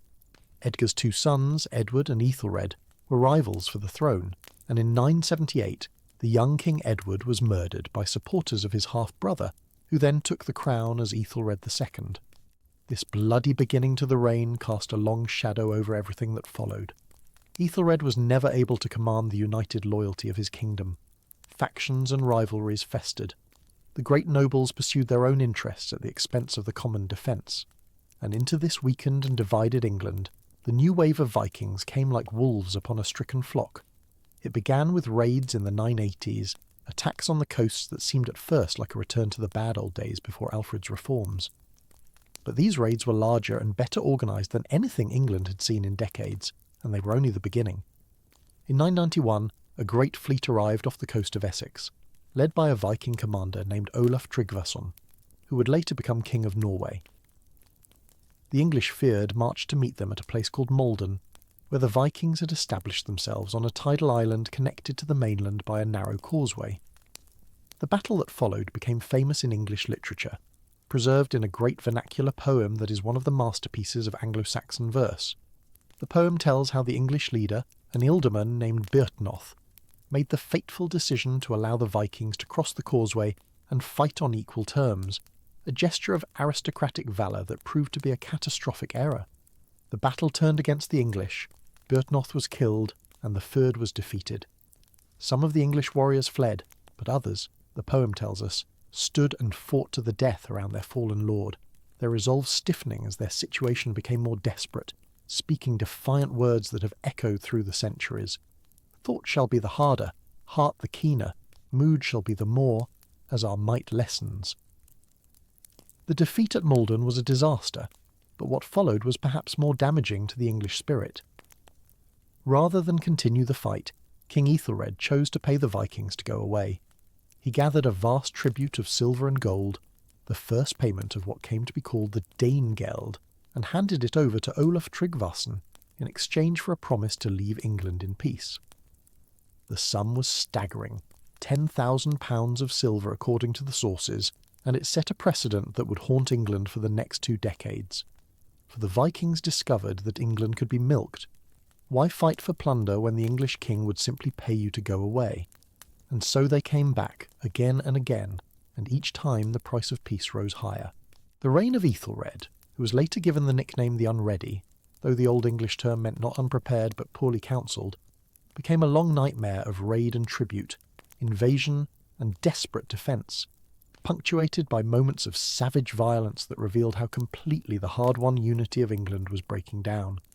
In 1002, fearing that the Danish settlers in his kingdom were plotting against him, Ethelred ordered a massacre. On St. Brice's Day, November the 13th, English subjects across the southern part of the kingdom turned on their Danish neighbours and slaughtered them. The extent of the killing is impossible to determine, but the massacre was real enough, and it achieved nothing except to enrage the Scandinavian world and bring upon England the vengeance of the Danish king Sweyn Forkbeard, whose own sister may have been among the victims. Sweyn came to England seeking revenge, and what he found was a kingdom that had lost the capacity to resist. The campaigns of the early 11th century were a catastrophe for the English. Ethelred's armies were defeated repeatedly. His nobles deserted him or fought among themselves. Towns that should have held out were abandoned. The defensive system that Alfred had built, neglected and undermined by decades of poor leadership and internal conflict, failed when it was needed most. In 1013, Sweyn Forkbeard invaded England with overwhelming force, and one by one the regions of the country submitted to him. London held out for a time, but even London fell in the end, and Ethelred, the descendant of Alfred, fled across the Channel to take refuge in Normandy, driven from the kingdom that his ancestor had saved from extinction. England, for the first time since the age of the Great Heathen Army, had a Scandinavian king. Sweyn died within weeks of his triumph, in February of 1014, and his sudden death threw everything into confusion. Ethelred returned from exile and reclaimed his throne, but he was a broken man ruling a broken kingdom, and he survived only 2 more years before his own death in 1016. His son Edmund, called Edmund Ironside for his stubborn courage, fought desperately to hold the kingdom together, but the forces arrayed against him were too strong. Sweyn's son Nut had arrived with a great army to claim his father's conquest, and after a year of savage fighting, Edmund was forced to come to terms. The kingdom was divided between them, with Edmund holding Wessex and Nut the rest. But Edmund died within months, possibly murdered, and Nut became sole king of England. The conquest was complete. A century and a half after the great heathen army had first stepped ashore in East Anglia, a Danish king sat upon the throne of Alfred the Great. Everything that Alfred had fought for, everything that his children and grandchildren had built, seemed to have been swept away. The House of Wessex was in exile or dead. The English nobles who had survived had submitted to a foreign conqueror. The church was under the authority of a king whose father had been a pagan. England had become, in effect, a province of a Scandinavian empire that stretched from the borders of Poland to the coasts of Newfoundland, and yet, remarkably, England survived. Nut proved to be, against all expectation, a capable and conscientious king. He married Ethelred's widow Emma, legitimising his rule in English eyes. He accepted Christianity and became a patron of the English Church. He retained most of the existing administrative structures and laws, ruling England not as a foreign conquest but as an English kingdom that happened to have a Danish ruler. He even made pilgrimage to Rome, like a proper Christian king, and negotiated with the Pope and the Emperor on behalf of his subjects. The Scandinavian empire that Nut assembled was vast but fragile, and when he died in 1035 it quickly fell apart. His sons fought over the inheritance, and within 7 years the male line of Nut's dynasty had died out entirely. In 1042, the throne of England returned to the House of Wessex. Edward, called the Confessor, the son of Ethelred the Unready by his Norman wife Emma, came back from the long exile he had spent in Normandy and was acclaimed king. The Danish interlude was over, the line of Alfred the Great was restored, and England entered the final, brief, troubled period before the transformation that would come in 1066, when another invasion from across the sea would once more remake the country and begin a new chapter in its long history. But that is a story for another time. What matters here is to understand how deep the roots of England reach, and how much of what was planted in those desperate years of the 9th century endured through all the crises that followed. The kingdom that Edward the Confessor ruled in the 1040s was recognisably the same kingdom that Alfred had saved in the 870s.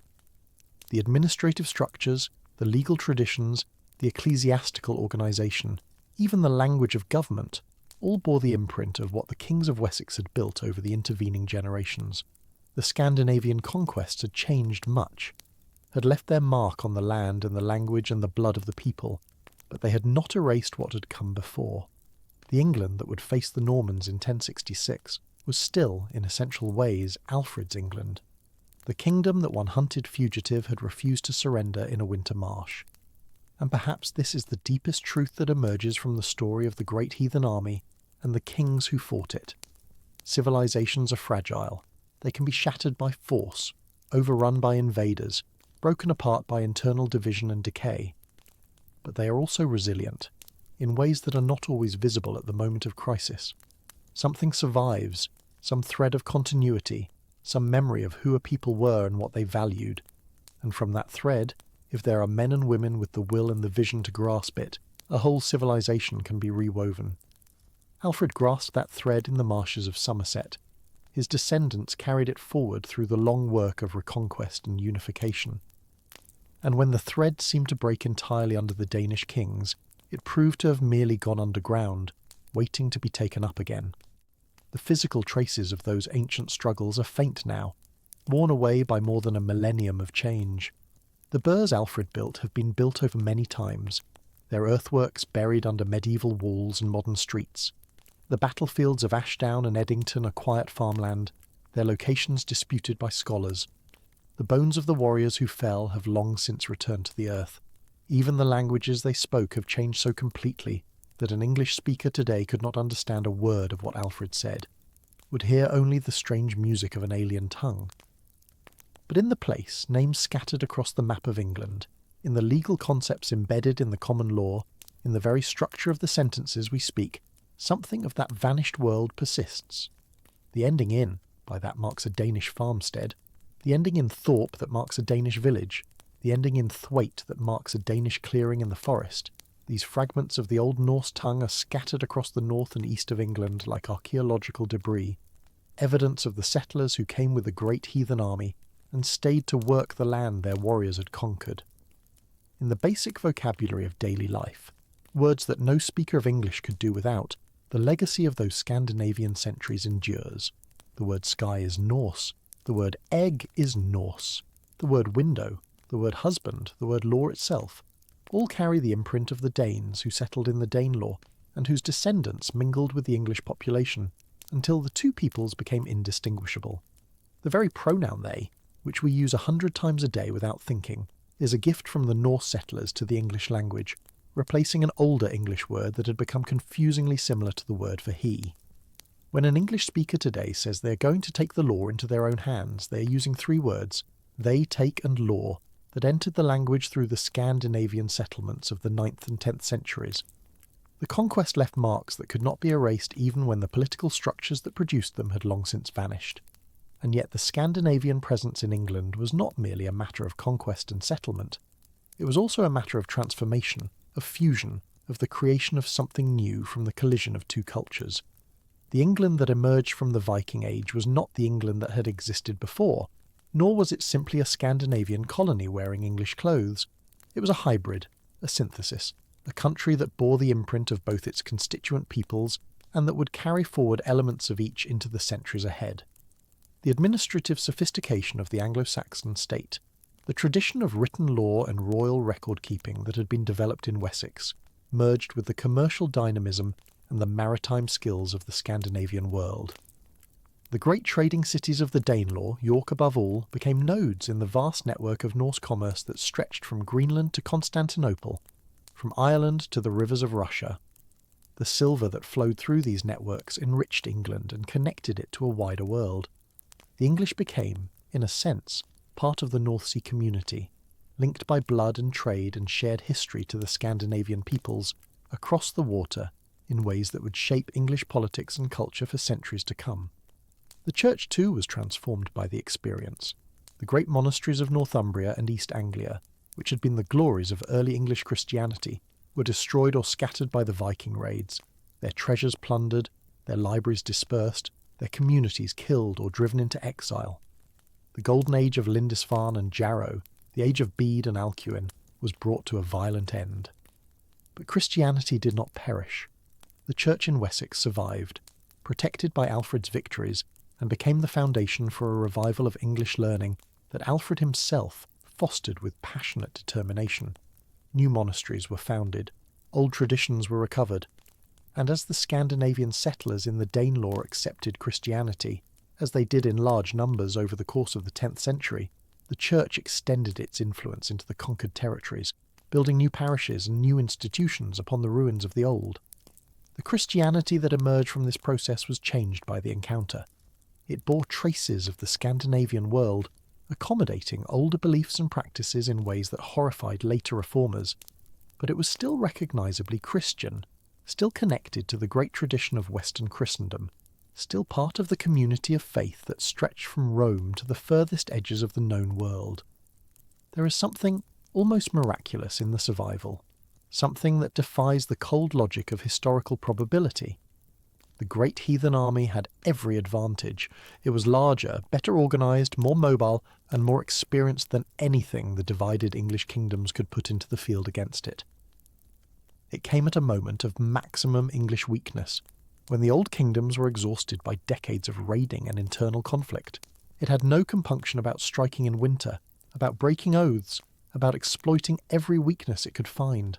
And for 14 years it swept through England essentially unchecked, toppling kingdoms one after another, killing kings and monks and farmers with equal indifference, burning everything it could not carry away. By any reasonable calculation, England should have fallen. The odds against Alfred's survival in the winter of 878 were overwhelming. The odds against his victory at Edington were scarcely better. The odds against his descendants successfully reconquering the Danelaw over the following decades were astronomical. And yet, it happened. Somehow, against every probability the thread held. Historians, by the nature of their discipline, are uncomfortable with explanations that invoke luck, or miracle, or the intervention of providence. They prefer to identify structural factors, to explain outcomes in terms of the interplay of forces that can be analysed and compared. And there are structural factors in the English survival. The Kingdom of Wessex was geographically fortunate, protected by the sea to the south and by difficult terrain to the west, further from the Scandinavian homelands than the more exposed kingdoms of the north and east. It had a relatively coherent administrative structure, developed over generations, that allowed for more effective mobilisation of resources than the fragmented polities of Northumbria or the overstretched realm of Mercia. It had, in the House of Wessex, a royal dynasty that proved remarkably capable over several successive generations, producing not just Alfred but his children and grandchildren who continued his work. These factors matter. They help explain why Wessex survived when the other kingdoms fell. But they do not fully explain it. They do not account for the survival of Alfred himself at Chippenham, when a moment's difference in timing might have seen him killed or captured. They do not account for the decision of the men of Somerset and Wiltshire and Hampshire to rally to their fugitive king in the spring of 878, when submission to the Vikings must have seemed the easier and safer course. They do not account for the outcome at Edington, where the shield walls met and held, where one side broke and the other did not, where the long accumulation of Scandinavian victories was reversed in a single afternoon of fighting that could so easily have gone the other way. At some point, in any honest telling of this story, we must acknowledge that things might have been different, that the survival of England was not inevitable, was not assured by any structural factor, was in the end a matter of contingency, of choices made under pressure by people who could not know how their choices would turn out. And perhaps this is the most important thing the story has to teach us, the thing that makes it worth remembering across all the centuries that separate us from those vanished warriors and their struggles. The future is not determined. It is made, moment by moment, by the decisions of people who cannot see what is coming. Alfred in the marshes of Somerset did not know that he would win at Edington. He did not know that his descendants would reconquer the Danelaw. He did not know that England would survive. He knew only that his kingdom had fallen, that his enemies were everywhere, that his people were suffering, and that he was not willing to give up. The rest followed from that refusal, link by link, decision by decision, battle by battle, until the improbable became actual, and the thread that seemed certain to break instead held firm. The English were not the only people to face the fury of the Northmen in those centuries. Across Europe, from the monasteries of Ireland to the shores of the Mediterranean, the Vikings left their mark, and everywhere they went they found victims who seemed as helpless as the English had been. But not everywhere did they encounter resistance of the kind Alfred and his successors mounted. In many places the existing political structures simply collapsed, and the Scandinavians became rulers of lands whose populations lacked any effective means of opposition. In France, the Viking raiders were eventually bought off with the grant of Normandy, and their descendants became French in language and culture within a few generations. In Ireland, The Norse established trading cities that remained distinct enclaves for centuries. In Russia, the Scandinavian Rus gave their name to the country and founded the first states of the Eastern Slavs. The patterns of Scandinavian expansion and settlement varied enormously depending on local conditions, and there was nothing inevitable about the particular form the encounter took in England. It was shaped by the specific circumstances of English society, the specific capacities of English leadership, the specific outcomes of specific battles that could have gone differently. What made England unusual was precisely the survival of a coherent native resistance, led by a royal house that commanded enough legitimacy and enough resources to eventually turn back the tide. The House of Wessex had been building toward this moment for generations, accumulating power, developing administrative techniques, extending its influence over its neighbours. When the crisis came, it proved just barely strong enough to survive, and in surviving it established a claim to leadership over all the English peoples that none of the other old royal houses could any longer contest. The Vikings, in destroying Northumbria and Mercia and East Anglia, had inadvertently cleared the way for Wessex to emerge as the sole legitimate representative of English kingship. The reconquest was not merely a matter of pushing the Danes back. It was also a matter of constructing, for the first time, a single English kingdom under a single English king. The Vikings, by their very success, had made English unity possible in a way it had never been possible before. This paradox lies at the heart of the story. The great heathen army nearly destroyed England, and in nearly destroying it, it created the conditions for its transformation into something new. The old heptarchy, the world of multiple competing kingdoms that had existed since the end of Roman Britain, was swept away by the Scandinavian onslaught. What emerged in its place was a unified kingdom, ruled from Wessex, that would endure through all the changes of the following centuries. The destruction was real and terrible. Thousands died, ancient institutions were obliterated, treasures accumulated over generations were plundered and dispersed. The learning of the monasteries, the records of the past, the continuity of memory that binds one generation to the next, all were shattered by the violence of the invasion. And yet out of the destruction came something that had not existed before, something that the victims of the great heathen army could not have foreseen and would perhaps not have welcomed.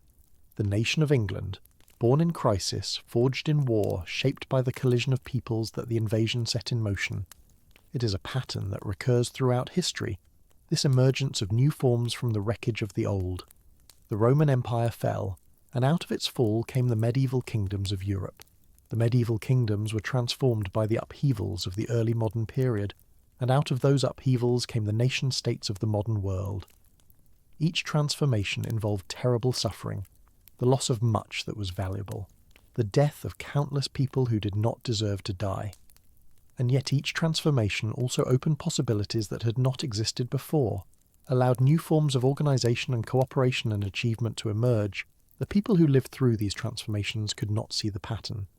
They saw only the chaos, the suffering, the loss.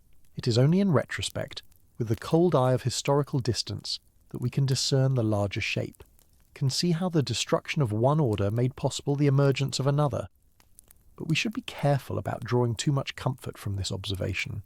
The pattern is visible only because the thread held, because the new order did eventually emerge, because enough survived to provide the foundation for what came after. For every civilization that endured a crisis and emerged transformed, there were others that simply collapsed, that left behind only ruins and fragments, and the silence of peoples who did not survive to tell their story. The Maya cities were abandoned and swallowed by the jungle. The Bronze Age civilizations of the Eastern Mediterranean collapsed utterly, leaving behind mysteries that scholars are still trying to unravel. The peoples of the steppe empires rose and fell, leaving behind little but the mute testimony of archaeology. The survival of England was not guaranteed by any law of history. It was achieved by people who fought for it, who refused to accept that their world must end, who found within themselves the resources to resist and to endure. The thread held because hands held it. That is the only reason. The warriors of the great heathen army would not have understood this way of framing their story. They did not think of themselves as agents of historical transformation. They thought of themselves as men seeking wealth and land and glory, following their war leaders in the ancient Scandinavian tradition of raiding and conquest. The beliefs that motivated them, the gods they worshipped, the values they held, all were rooted in a world that has vanished as completely as the world of their English enemies. We cannot truly enter into their minds, cannot know what it felt like to row a longship across the cold grey sea, to beach it on a foreign shore, to march inland through enemy territory with the prospect of death or fortune waiting at the end of every day's journey. We can only see them from the outside, through the eyes of their victims, through the records that their enemies kept, through the traces they left in the soil and in the language. They appear to us as a force of nature, implacable and terrible, and yet they were men, with all the complexity and the vulnerability that implies. They loved their companions in arms. They grieved when their fellows fell. They hoped for good fortune and feared ill luck. They were human as the monks they killed and the kings they overthrew, and the farmers whose fields they plundered. And in the end, they were absorbed into the civilization they had come to destroy. The descendants of the Scandinavian settlers in the Danelaw became English. They abandoned the old gods and accepted Christ. They intermarried with the native population, until the very distinction between Danish and English ceased to mean anything. They contributed their words to the English language, their genes to the English population, their customs to the English way of life, and they vanished as a separate people, becoming simply one strand in the complex weave of the English nation. The great enemies became ancestors. The fierce warriors who had struck such terror into the hearts of the English became the great-great-grandfathers of English men and women who had no memory of the old divisions. This too is part of the story, this capacity of human societies to absorb their conquerors, to transform enemies into neighbours, to create new unities from old conflicts. It is not a comfortable capacity. It does not erase the violence that preceded it, but it is real, and it is one of the reasons why civilizations persist, why the thread holds, why the world is not simply a succession of conquests and collapses without pattern or meaning. The land itself remembers nothing. The hills where the shield walls met at Eddington are indifferent to the blood that soaked into them 11 centuries ago. The rivers that the Viking longships navigated have continued their patient work of erosion and deposition, unconcerned with the purposes of the men who travelled their waters. The seasons have cycled around, 1,000 winters and 1,000 summers, and each one has carried the events of the 9th century a little further from the surface of the present. The England of Alfred is as remote from us now as ancient Rome was remote from Alfred.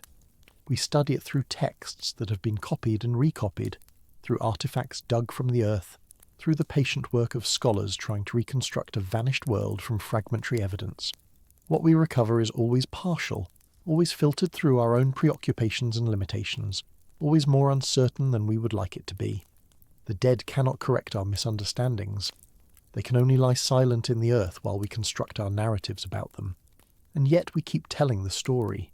We keep returning to those desperate years, to the battles and the flights and the impossible survivals, as if something in us needs to remember, as if the forgetting would cost us something we cannot afford to lose. Perhaps what draws us back is simply the drama of it, the appeal of a narrative with such clear stakes and such a definite resolution. Perhaps it is the figure of Alfred himself, that rare combination of warrior and scholar, of practical statesman and man of vision, who seems to embody qualities we wish we could find in our own leaders.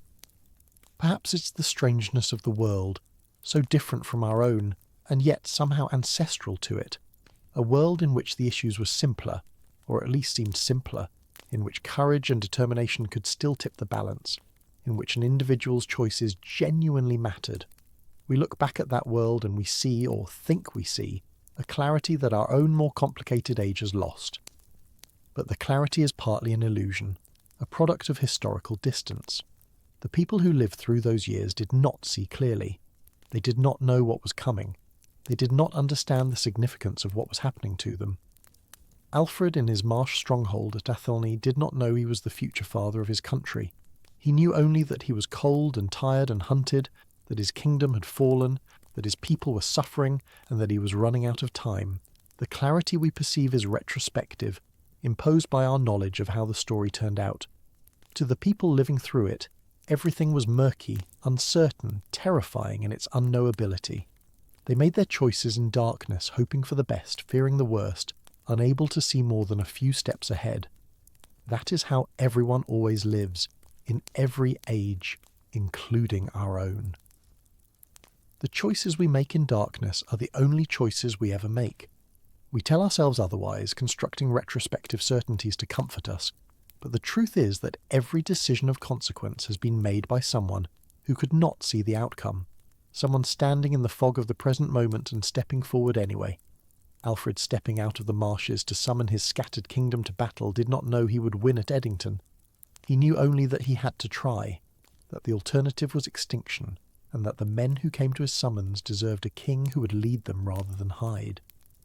The Vikings who sailed their longships across the grey swells of the North Sea did not know they were laying the foundations of a permanent transformation of the British Isles. They knew only that there was land to be taken, wealth to be won, and that the sea roads lay open before them.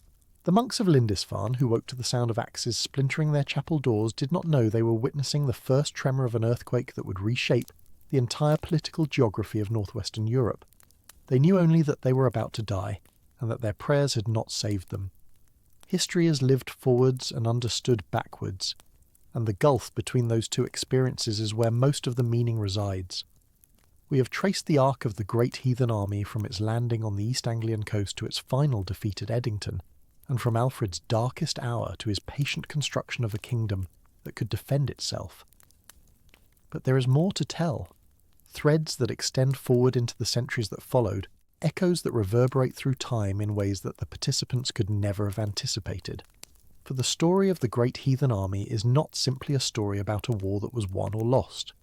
It is a story about transformation, about the strange alchemy by which violence and conquest can give rise to new civilizations, new identities, new possibilities that would not have existed without the destruction that preceded them.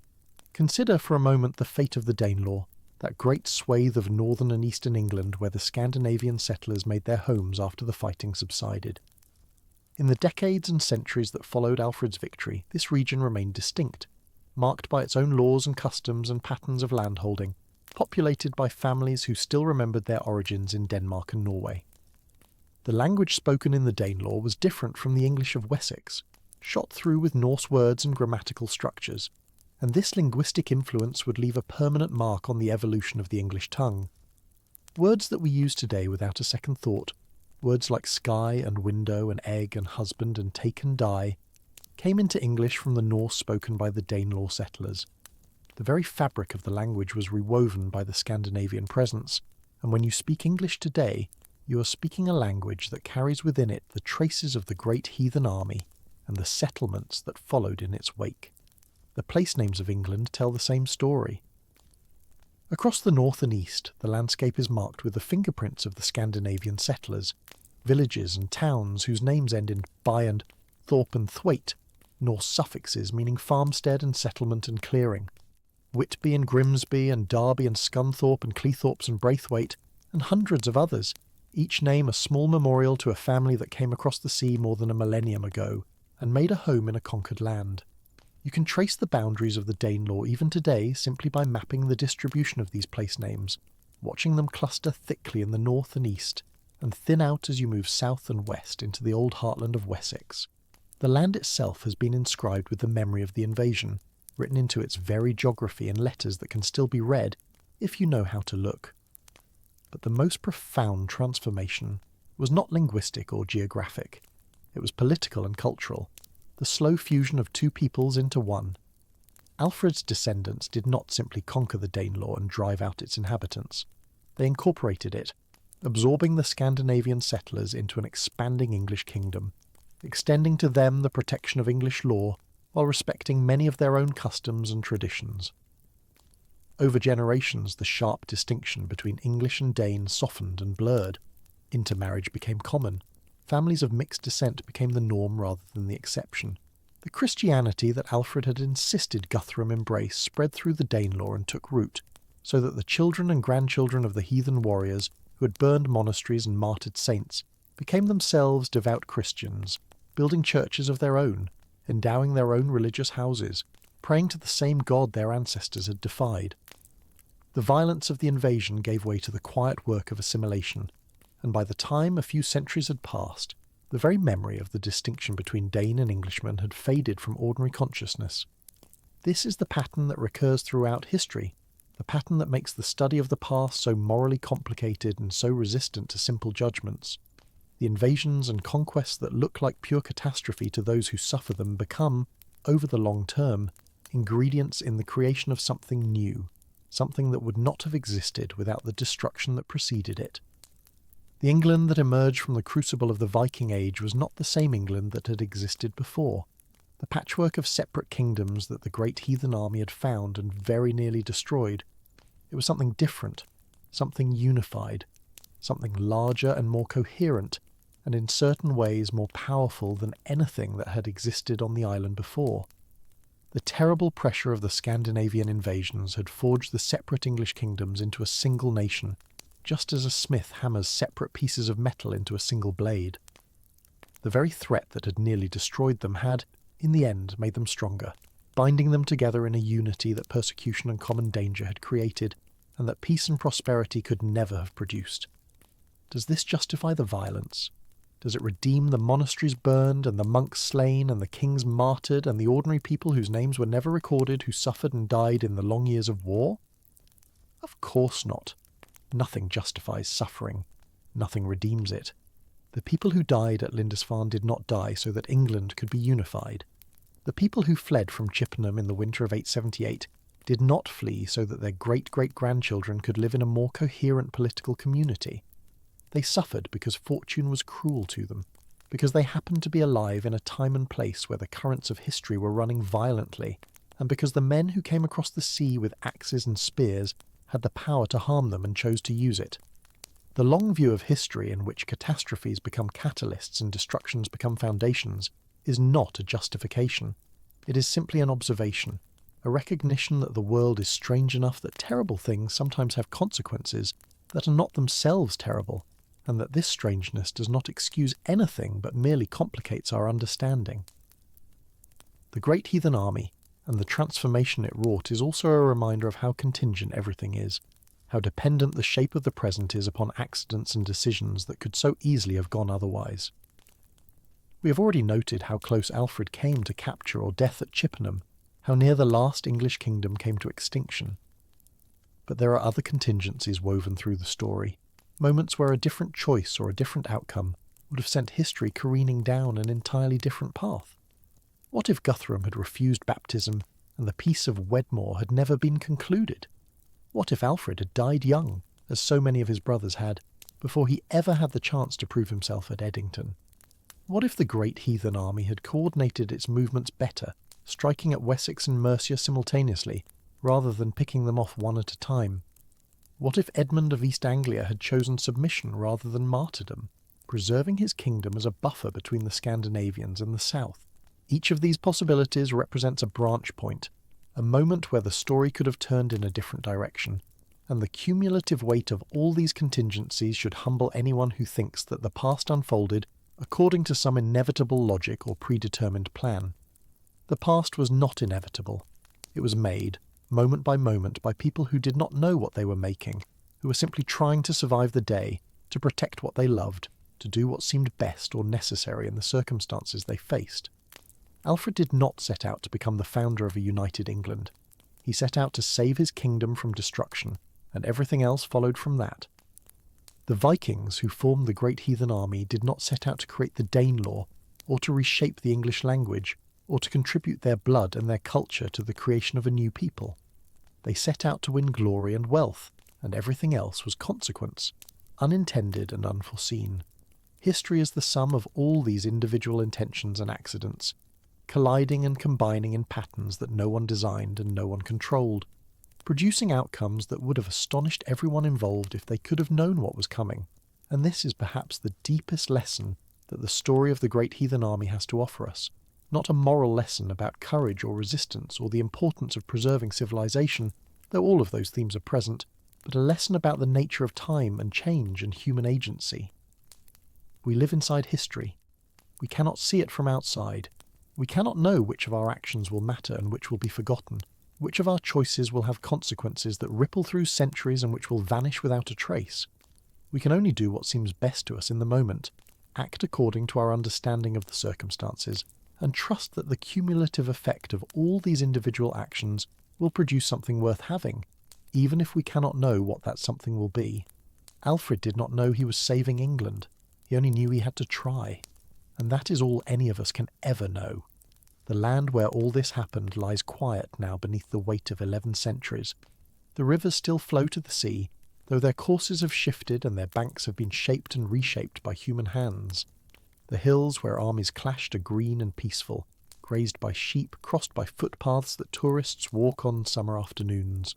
The marshes of Somerset where Alfred hid have long since been drained and cultivated, transformed into the rich farmland of the Somerset levels, though fragments of the old wetland ecology persist in nature reserves, places where you can still glimpse something of the watery wilderness that sheltered a fugitive king.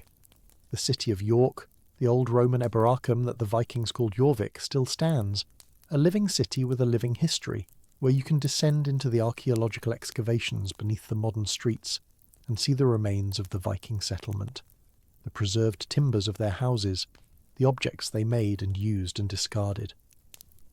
The past is not entirely gone. It persists, fragmentary and partial, in the landscape and the language and the blood of the people who live on the land that the great heathen army once claimed. We who come later and try to tell the story are engaged in a strange and perhaps impossible task, trying to recover what cannot be fully recovered, to understand what cannot be fully understood, to bring the dead back to life through nothing more than words and imagination. We will always fail, at least partly. The people of the 9th century were not characters in a story. They were people, as complicated and various and irreducible as we are, and no narrative can capture the full reality of their experience. The monk who saw the longships coming across the grey water felt a terror we can imagine but never truly know. The warrior who stood in the shield wall at Edington felt a fear and a resolve that words can gesture toward but never fully convey. The woman who lost her husband in the fighting, the child who grew up fatherless, the farmer who saw his crops burned and his livestock driven away, all of these are presences that haunt the edges of the story, but can never be fully brought into focus. We tell the story as best we can, knowing that we are telling only a version, a reduction, a selection from an infinite archive of experience that time has mostly destroyed, and yet we tell it anyway, because the telling matters, because the memory matters, because the past is not simply gone and done with, but is somehow still present, still shaping us, still speaking to us if we have ears to hear. The England that exists today, whatever its current state and future trajectory, exists because Alfred did not die at Chippenham. The language you are hearing or reading right now exists in its current form partly because of the words that Scandinavian settlers brought with them across the North Sea. The very concept of England, as a single country with a single identity, was born in the crucible of the 9th century crisis, forged by the fire of the great heathen army and the resistance it provoked. We are all downstream from those events, carried along by currents that were set in motion more than 1,000 years ago. So let us give the dead their due. Let us acknowledge that they suffered and struggled and died, not for us, not for any purpose we can discern, but simply because that was what fate had in store for them. Let us acknowledge that their world was real as ours, and that its disappearance was a genuine loss, a closing of possibilities that can never be reopened. Let us acknowledge that we cannot fully understand them, that the distance between their world and ours is vast and in many ways unbridgeable, and that all our attempts at reconstruction are provisional, partial, inevitably marked by our own assumptions and limitations. And let us acknowledge, finally, that despite all this, despite all the uncertainty and all the loss, and all the ways in which the past resists our efforts to grasp it, the story still matters. It matters because it is our story, the story of how this particular corner of the world came to be the way it is. It matters because it reminds us of what is possible, both for good and for ill, when circumstances push people to their limits. It matters because it shows us, with a clarity that more peaceful times cannot provide, what is at stake in the defence of civilization, what can be lost and what can be preserved when determination meets catastrophe. The great heathen army has been gone for more than 1,100 years. The men who led it, Ivar and Halfdan and Guthrum and all the others, whose names have been lost, have returned to the earth from which they came. The kingdoms they conquered have long since ceased to exist, absorbed into a larger entity that carries their memory like sediment in a riverbed. The faith they brought, the old religion of Odin and Thor, was eventually abandoned by their descendants, who embraced the Christianity they had once persecuted so that the very gods for whom they had fought and died were in the end forgotten. Everything passes, everything changes. The world that seemed so solid and permanent to the people who lived in it proved to be as transient as a wave on the sea, rising and falling and giving way to the next wave and the next in an endless succession that has no beginning we can discern and no end we can foresee. But the land remains. The hills of Eddington are still there, rising gently from the surrounding countryside, green in summer, frost-touched in winter. The Thames still flows through Reading, past the place where the great heathen army made its winter camp, and the men of Wessex tried and failed to dislodge them.